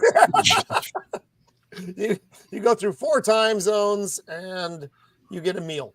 So they're saying their goodbyes, and this is where Neal, despite their many misadventures, has actually warmed to Dell, though. Mm-hmm. I got a question. What point in the movie do you think that happened, where when he got pulled over by the police officer? Is that when it was? When he was like, this guy's not such a bad dude, to where they're hugging? I think it was when in he the let him hotel in. room. The hotel room. Yeah, when he let him in. He felt bad for him, and then he actually had a good time with him after all the bullshit they've been through. They were laughing, drinking, and he's like, okay, This feels like summer camp. But that usually happens after like this craziness that happens on these trips. Like it's stressful in the moment. Afterward, you actually start laughing cost about it. me $50,000 at this point. No big deal. Today, right? That's good. So point. they embrace, and Neal's like, maybe I think I've learned a little something about myself on this as well. Mm-hmm. So they part ways. This is me, and he's tell your family hello, and he's like, tell Marie hi for me as well. Give her a hug. And then he finally puts it all together. Spooning. And then he's sitting there. Yeah, he's finally got a moment to have two thoughts run together without Dell's incessant fucking yammering. And he's able to figure out who he is. Just, they're replaying all the fun moments. His kid with the fucked up hair. He's reminiscing about all syndrome kid, just the weirdness. Delightful pie. I don't know why she's not using regular oven juicy mitts, turkey. okay. She's gonna get salmonella from that fucking dressing. That's all right, whatever. That little girl, his daughter, will eventually play one of the children of the corn. Oh, that's where I remember her. What? What was it? Salmonella? Yes, salmonella. Okay, well, that's great. Oh, that's awesome. His lovely wife, and he's just envisioning what Thanksgiving's going to be like, and then starts reminiscing. And then you go to that. It's a little sus. A little sus there. Shut the fuck up. Then he starts, I like me. My wife likes me. To the wives. And then the pause. I haven't been home in years. What the fuck? I suck. So then he goes, and was that a beep? Is it me? I may be having a moment. Just it happens every once in a while. Oh, is it Jacob? Did Jacob beam out again? Yeah, probably. Oh, yeah, it looks like his internet. Fucking raccoons. So back at the train station, and Dell's still there. I'm Dell, still here. what are you doing here? I'm still here. He's like, why are you still here? He's like, and then he lets him know, yeah, Marie died 8 years ago. Yeah. And he hasn't been home. And I've been carrying her the entire time. She's very close to us. But she's very but he hasn't been home because he doesn't have a home. Right. He just travels. He just travels all the and time. when you're actually watching the movie, that is a very that punches you in the heart kind of thing. Joker, I know you don't have a heart, so it's okay. Even I, with my cold, dead heart, that got me when I was watching. Well, if you think about it, the reason he wouldn't go home, because when you go home when his wife is alive, his wife is there. It's part of the relationship. You travel, go home, By not going home, he doesn't have to go home where his wife isn't there anymore. So she's kind of like, she's in the trunk. Well, okay, so anywhere. See. So it's the if I go home, I have to. It is accepting the reality that my wife is dead. Yeah. Yes. Yeah. Basically. And that the authorities are probably waiting for him. Yeah. So, Steve Burns, it's like, come with me. Come on. And this is a little bit weird, whatever, because if I just brought someone home, Mrs. of the Empire would be like, who in the fuck? Are you the motherfucker that just cost me $50,000 and my kids can't go to college now? Fuck you. But no, not in John Hughes' world. They welcome him in, and the kids with the weird fucking hair. Movie's got to end. That's why. So here's what I'll talk about it when we get more to the end. So the dad, so much. The father with the striped shirt, he played the commander in V, Commander William, in the original V. Yeah. Wow. So one thing I also learned is that the end here with the wife is so emotional. You would think naturally it's because he's finally home, but there was a whole backstory of where she thought he was lying. Neal was lying, and that he was cheating on her. That's why he wasn't coming home, and that's why she gets. So there's so much they cut out. That's in the back, like in the extended cut. So there's a lot, and then even notice Dell. He has a black eye at the end all of a sudden, and it's because they got see another man there. No, but it was when they were in one of the stops on the way, and she's like, "What's going?" Like in the deleted scene, the wife's going, "What's going on? What aren't you telling me?" So she thought he was, and then look, he has a black eye all of a sudden here in that one picture, which they actually got in a fight throughout this whole trip, and he punched him, which they cut out. Because all of a sudden he just has a black eye at the end. You're like, what the fuck happened here? It's kind of taking its stride. So many things went wrong. It's like, hey, it's like that. Okay. But that's just how much they took out of the story. and then condensed a 4-hour movie into an hour and a half. Quite honestly, I mean, I love the movie the way it is. I think I 100% agree. Yeah, but I would watch an extended cut. I would watch it. You couldn't put that in the theaters, though. No. Oh my God! Just mentioned 4 hours and it sends Joker into seizures. It's a Snyder cut. Make it a Snyder movie. Snyder cut. Bring back slow the motion. Cut. Oh no! Oh no! I would watch the Snyder cut over a 4-hour movie of this. That's a lot of torture. Twice. I don't know. So everybody's hugging. The kiss. He's getting lucky tonight. And Dell's probably going to. You know what that smirk is for? I have a dead body in my trunk and nobody knows. I got away with murder. Yeah, I know. I'm going to kill another family tonight with your wife. If I stay here long enough, I can bury her in the yard. This is my new house. When they all go to church on Sunday, I'm going to bury my wife. He kills the whole family on his travel and takes the head of the wife. And that right there is when Joker knew. This is when Joker lost it. But why he's like, I just can't put my finger on it. Why I don't like this movie? Oh yeah, that's it. There it is. In the many years since this movie came out, I didn't realize there was a post-credit scene. There is, yeah. Just the guy. There is.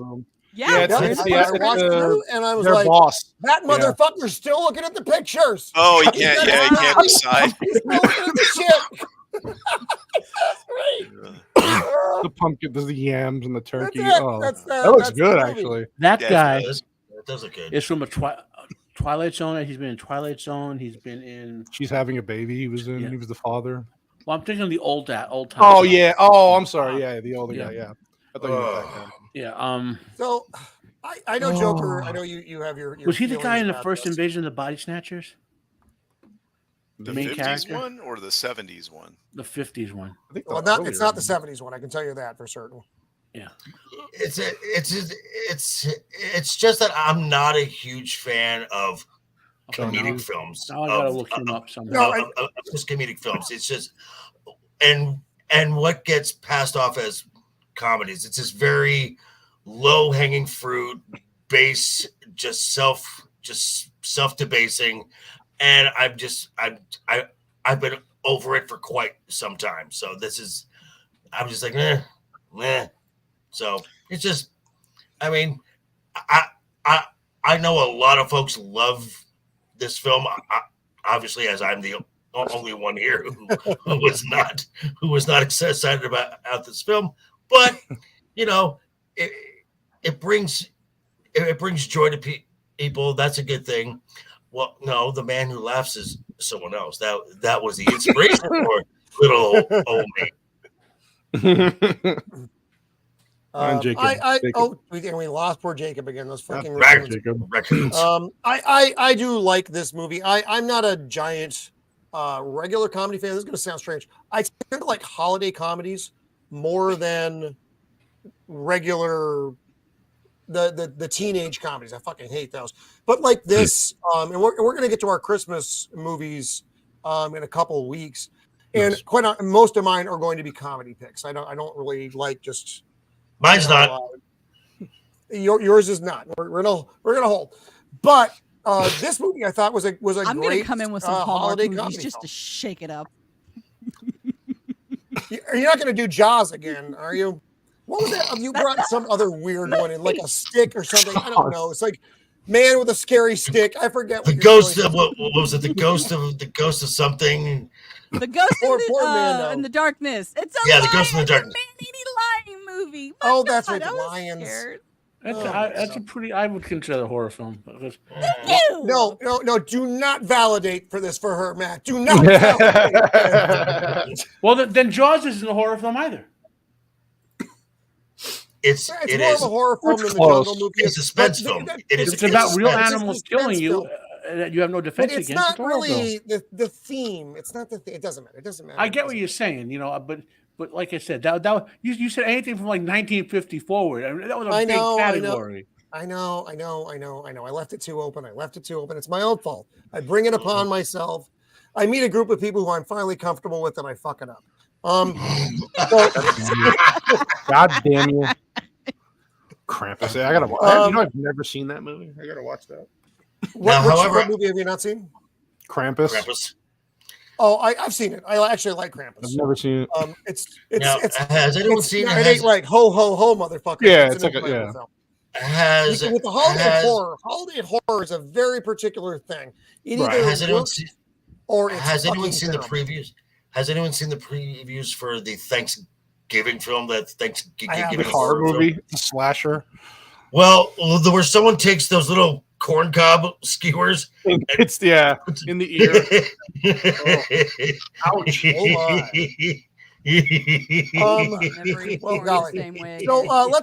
Let's get. Joker. I don't know if you have your final thoughts on the movie, but we have let's go around just a brief exit at what you think of this movie, and then what else you have coming up this week, so we can roll on out here. So, my good friend Shieldwall, thoughts on the movie? What do you got coming up, buddy? All right, so I like the movie. The comedy is okay, but it's how it all ties together at the end that makes this movie really special for me. Del is a buffoon, but he never complains. Like he never has to. He doesn't want anybody to feel sorry for him about his situation, and he goes out of his way not to burden other people with it.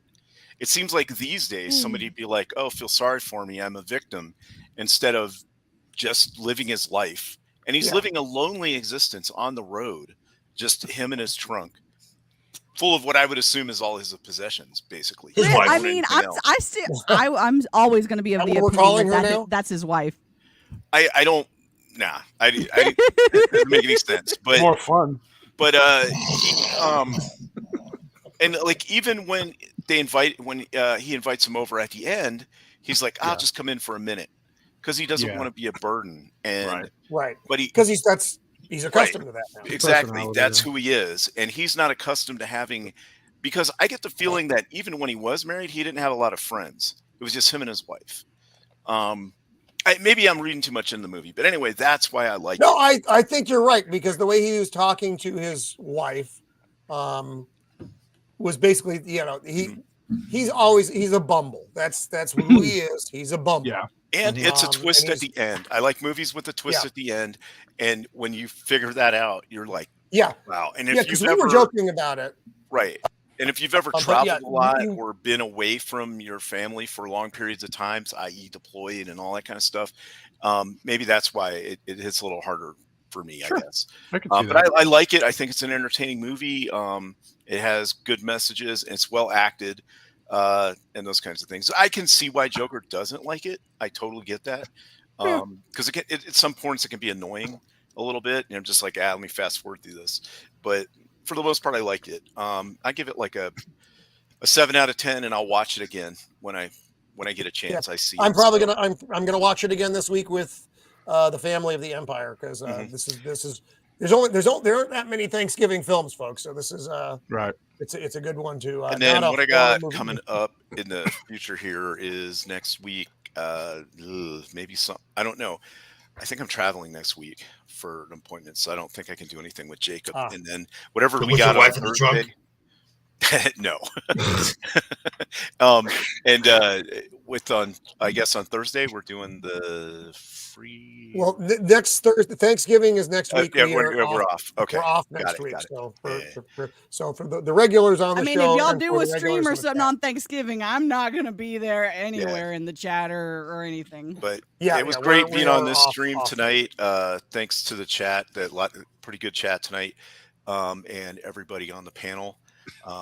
Vex for being here, and I wish and Jacob too. It just sucks that he's got to struggle with the internet, the raccoons and stuff. So it's glad to be here. Thanks. Right on, Shieldwall. Joker voice. Okay, so and again, I have talked about my dislike of John Hughes films, my dislike of comedies. I have worked holidays ever since I turned 18. So holidays really don't have that specialness anymore. They're just another day to me. So maybe that's kind of why I'm very desensitized to holiday films.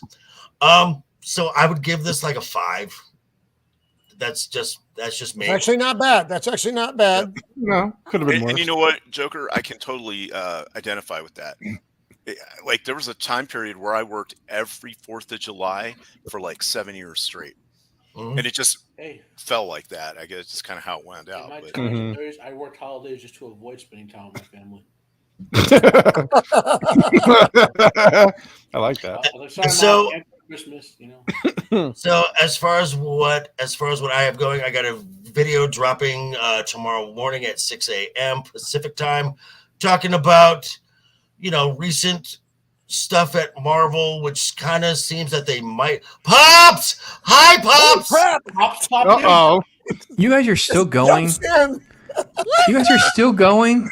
What is happening over here? No, it's 2 hours. We're in the wrap-up, Pops. We're in the wrap-up. I'm like, how long is this movie? I thought Planes, Trains, and Now was a short movie. You guys are still going. Extended version, Pop. 4 hours, The 4-hour cut. So that's Cannoli's here. That's why Cannoli's here. That's why it's so long. I can't see. Okay. Anyway, no, I wrapped up what I was working on. I saw you guys were still going. I wanted to say hi. I hope everybody has a good Thanksgiving and stuff. So that was all. Thank you, my friend. Thank you, sir. Well, stay here. Stay here for a second. Don't leave. Don't you leave. We have something to chat about, you and I. So Joker, go ahead, bud. So I've got video dropping tomorrow. Some people may think that there's a course correction going on in Marvel. Don't buy it. Don't buy it for 1 second. Who thinks that? Just because it's correcting course doesn't mean it to me. Whoa! You would be surprised. How do they know which way Marvel's going? So anyway, and then I've also got tomorrow night I will be on Legion Talk 7 p.m. Pacific time for Friday night's Royal Rumble. Next week on Monday starts my holiday fundraiser, raising funds for the Stuttering Foundation of America. Both logos are open, so if you like the OG, nice, that's available. One I got. If you like the bitches, which thanks to this guy and his wife, of course.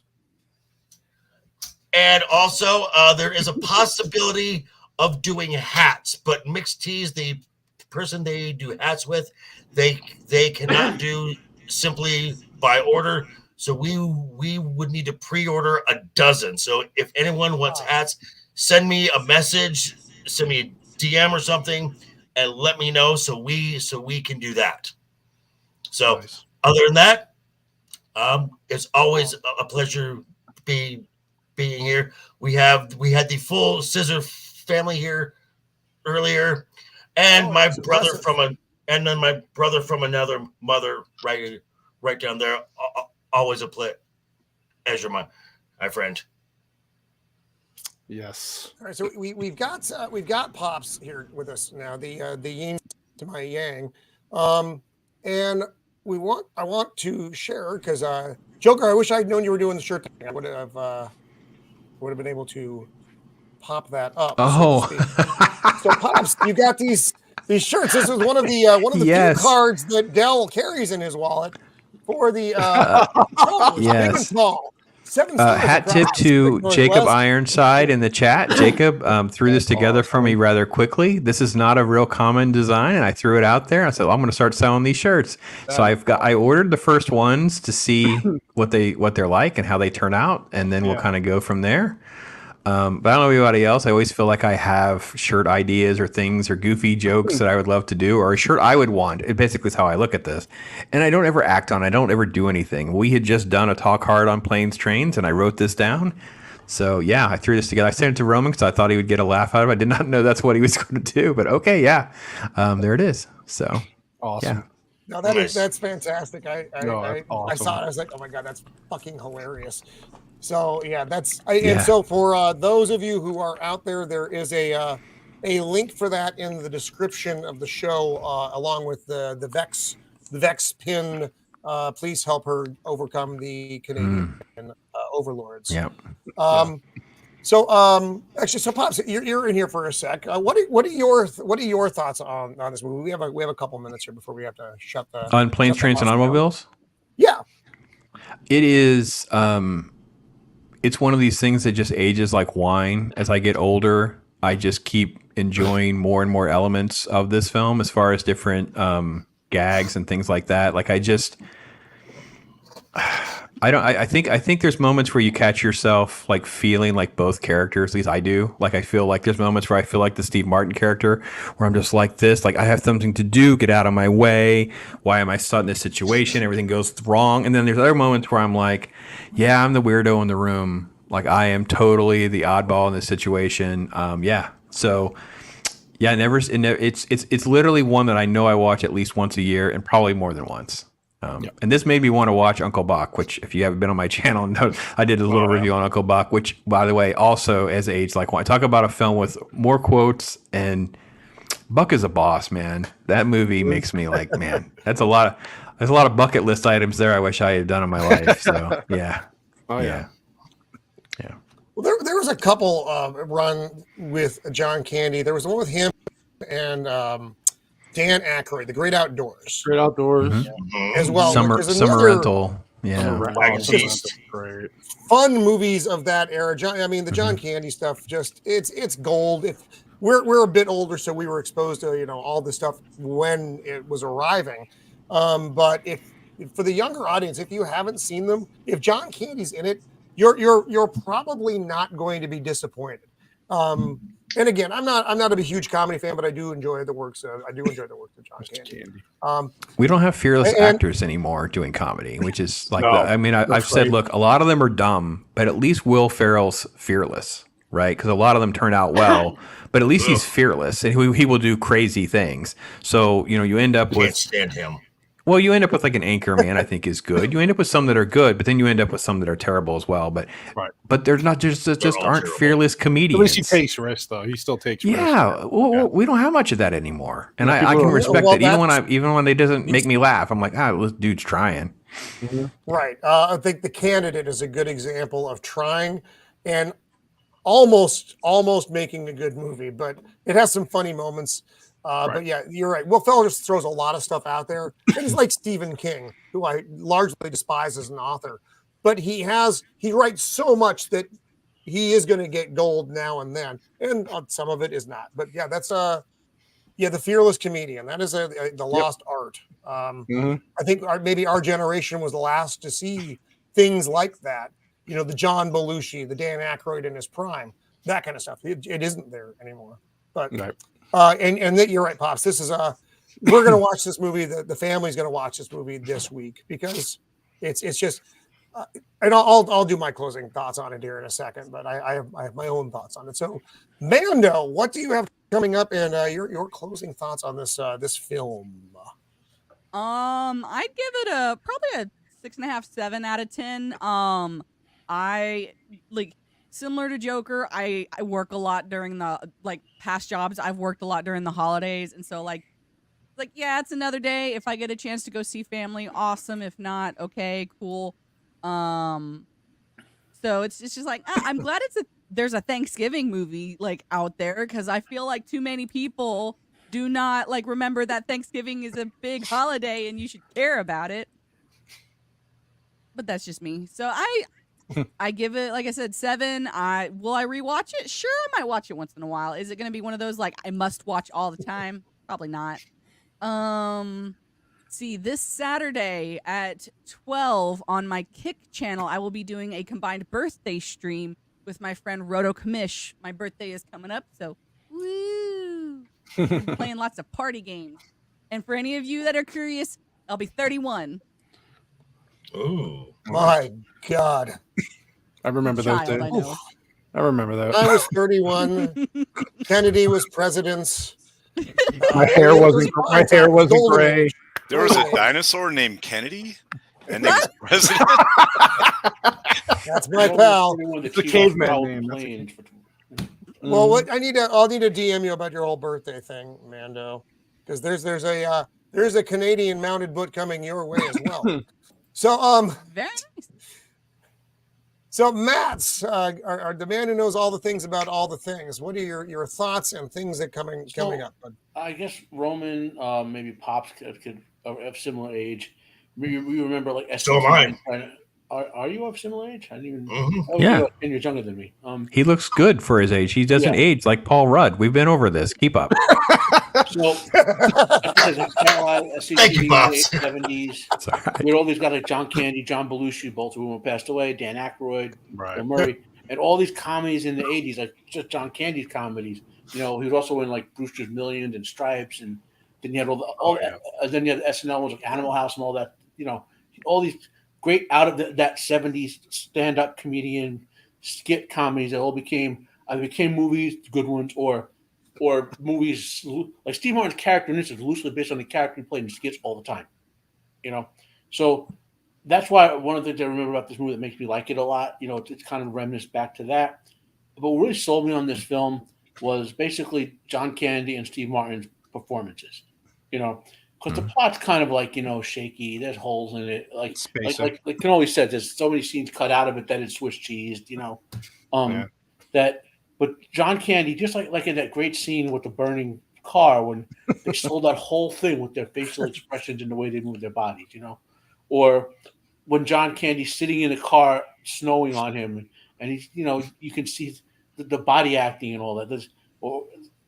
Those two guys carried this movie with its shakier script, let's just say, and make it very memorable. It's a great holiday. It's a great holiday film. You know, Zach's my only person besides me. He mentioned in the chat the great holiday Thanksgiving of Thanksgiving. The only other one besides me never seen that movie. You know, I couldn't make it through that movie. Thank you, Ironcaster tormented me. Just so anyone knows, when you open that, don't turn that on at work. My God, the first 20 seconds are just boobs in your face.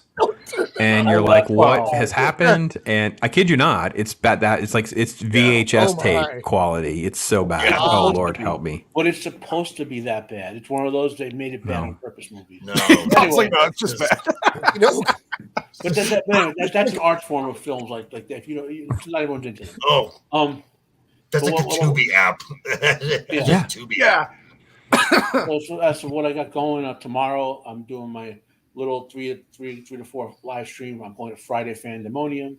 So they'll hopefully build something up there. I keep telling myself every day I'm going to get back to that Wheel of Time episode 8, season 2 review. Well, it is kind of like being prepared to take your shoes off and walk on hot coals. So. Yeah, you know, I want to get it done so I can cleanse my mental palate before I have to destroy my mind with Rings of Prime in 2 months. You know, Which I'm sure that's the real reason Blair's in the hospital. Amazon gave him a bonus early viewing of season 2, and it gave him a stroke. So I'm pretty sure that's what happened. Poor Blair. Poor Blair. I'll be on Jacob's show this Saturday with favorite Thanksgiving movies. That's all I remember. I'm sure there's other stuff because there's so many things that are in the calendar now. You know. And then right you were saying Jacob has a Saturday show, right? What time is that? 8:00 Eastern Standard Time. And it's about this Saturday 5 p.m. Pacific time. West Pacific, yeah. And it's favorite Thanksgiving movies. Cool. Okay, right on. Yeah, presumably the raccoons allow him on the internet. Jacob is captured by the raccoons right now and cannot speak for himself. He's facing Cannoli. I'm so happy you're able to make it back to the show, buddy. Yes. So so final thoughts, and you're also one of the busiest people on the interwebs. What do you got? Not as busy as Vex, but yes, I do have a lot coming up. Yeah, I love this movie. I did watch Pops's show when he did a talk horror on it, and it just brought back so many memories because I just forgot. I was at work when it was happening. I was like, oh yeah, it's that time of year again, huh? And then you invited me on. I was like, oh yeah, perfect timing, right? I'm allowed to be on now because of the time difference.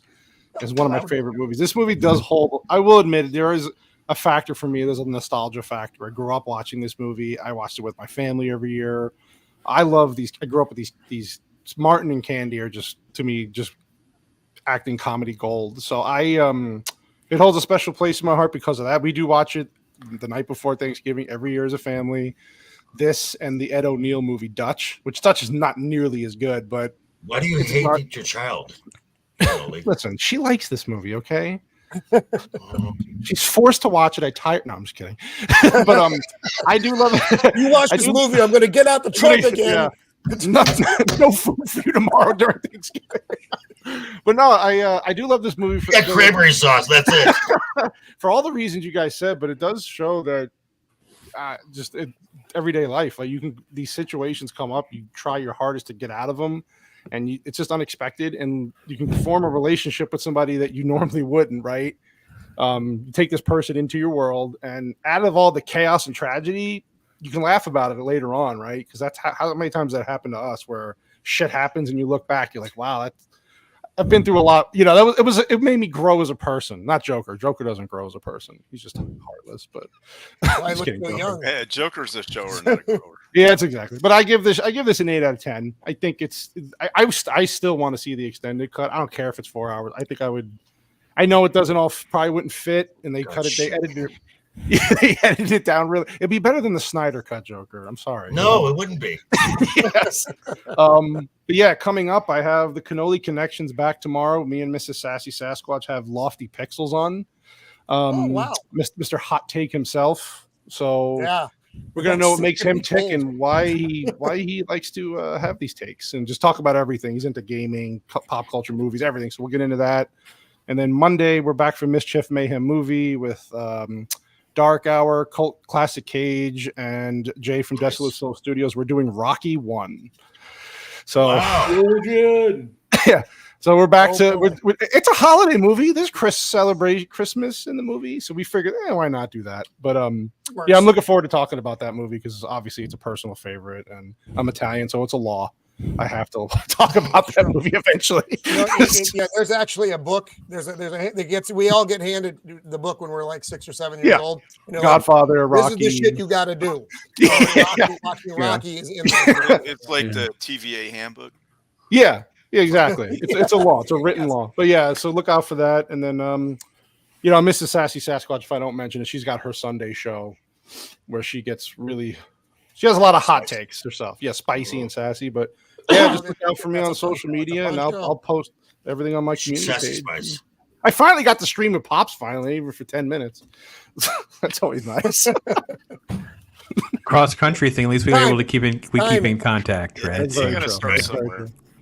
Now, here at the of the Empire Studios is a nexus where we bring all the people. Bring all the people together. So, Pops, I know you like I said, you're only here for a minute, but so what else do you have coming up? And any other thoughts on the movie that you'd like to share? No. I you guys probably broke this movie down probably even better than we did on Talk Hard, because Talk Hard, it was, you only have an hour and a half and you're chit chatting and whatever. But no, I typical stuff on the channel. Batman animated series is coming to an end soon, and I'm going to have Joker voice on as one of the follow-ups we'll do, where we'll maybe rank some episodes and talk through some of that kind of stuff. So that'll be kind of fun. That'll be coming up in December as well. I'm kind of doing a walkthrough on Nightfall. So if anyone's familiar with the famous Batman comic book story arc, I did my first video is like the setup type stuff. Going to do one now on like the issues that lead up to it, and just kind of walk people through. It's been 30 years, guys, 30 years. So I thought we'd try to bring some awareness and break down to that a little bit. And Christmas movies, we're already there. We're already, and we're do some reviews and have some fun. And yeah, Talk Hard's going to be a rock and roll. We have everything from Miracle on 34th Street to Die Hard. So we're gonna do it all. Oh, nice. Batman Returns, the greatest Christmas movie ever. Actually, Roman, you're on one of my Christmas streams. We're doing Die Hard 2. We did the original Die Hard last year, but yeah. Yes, Die Hard 2 that has from the man from Good Times, the husband from Good Times. Yeah, that's right. Which is really unexpected. You didn't see that coming. Johnny. No, not Johnny Walker. James Amos. Mr. Amos. We got Dennis Franz and the guy from Good Times. Oh my! Different. Johnny Walker to, is a Scotch. Whatever. Yes. So over here at Of the Empire, next week we are taking off for the Thanksgiving holiday. I'm looking at my calendar because I know I'm fucking missing something because I'm old and I fucking forget things. So next week we're completely off. The week of the 20th. No, that's Thanksgiving, dummy. The 30th, we're going to be doing a free range show. It's like a weird week here. Then December, fuck. No, there is no December. Fuck, that's not on your calendars, kid. Anyway, the next big show that you need to worry about is over on this channel is December 21st is going to be the end of the year show for us. That's going to be our favorite Christmas movies. A lot of the folks who are here right now, Sans Cannoli, he's got his own things going on. You know, he's busy. He's a busy man. Pops is going to be with us. I think everybody else on the panel is actually, you're all with us as well. So Cannoli is the odd man out. And we have a couple more guests who are going to be on that show as well. Nomi is going to be on, and Ginger Ninja is going to be on as well. So it's going to be a fun panel. Nice. And that's kind of it. Like I said, I'm going to be watching this movie again this week. Like Shield Wall, holidays as an adult have taken on a very different meaning than when I was a kid and forced to endure them with the people, the wolves. So having my own kids changed. I mean, it did change a lot of the way we did things. This year, sadly, the middle daughter of the Empire is off in Europe doing stuff because she's very successful in her field. I admire her a great deal. But all my other kids, my add-on kids aren't going to make it down here. It's going to be kind of a weird, quiet Thanksgiving for us. But this movie does. It's the coming home part. It ends the John Candy's character. Aside from the goofiness, is the underneath part of it is what makes the movie for me. Without that Dell, without that interesting thing about Dell, I think the movie loses an awful lot. So that was a nice wrap up. And it does, and you get to the end of the movie and you look at the entire movie differently, which is, I think, that's a hard thing to do, and they did a very nice job with it. So that's my take on it. So you guys mentioned John Amos, the Veterans Day movie I keep recommending, The Last Rifleman. John Amos was in that. Oh, okay, right on. What was the family's name in Good Times? Do you guys remember? You're really aging me here. It wasn't. I don't remember. The Hendersons or something No. like that. No. Not that. It doesn't matter. Not really. Look it up. You'll enjoy it. But I'm going to wrap it up for now. What was that, Matt? Are you looking up the thing? Something. Florida. It's a generic James name, Evans. like Smith or James, or like a generic type of name like that. Evans. Evans. Yeah. Mr. Evans. Was Weezy the wife, or that's the Jeffersons? Yes. That's Jefferson. So I'm mixing up my Florida. 70s comedy, the 70s race comedies. Weezy was the Jeffersons. But anyway, everyone. So Thanksgiving next week. I wish everybody a very happy Thanksgiving, and be with the people who you love or who you can be with, because sometimes that's who you're with. God knows on deployment you're not necessarily with people you love, but you make the most of it, and it's still a holiday, even when it's not. It's still up here. It's still a holiday, and again, and I've said because it is that time of year. Keep an eye on your friends. 22 veterans a day is far too many, and this time of year it's a lot more of them and the regular folks. So keep an eye on your friends. Talk to them. Hey, you're doing all right, especially the ones you know who are by themselves. So thanks to the panel, to Jacob and John and Vex, who have all had to beam out. Pops, thank you for popping in. But I'm bad. Yeah. Terrible pun. I regret it immediately. But thanks to the he forgot it. He forgot it immediately too, folks. Just so you guys know. Yeah, we know. Never coming back. And thank you so much. Oh my God. Sad music at the end. Thank you to the chat and Copa, despite spoiling the movie for young and old alike. It was a lot of fun. This was a fun movie to review. It's a very enjoyable film, and the chat, you guys always make it very enjoyable for us having to interact. Except for Mr. Peepee, I don't know who you are. I don't know where he came from. Well, you may be on the list. He kind of dropped a big chain of quotes, and then he bounced out. So maybe he was on a time limit.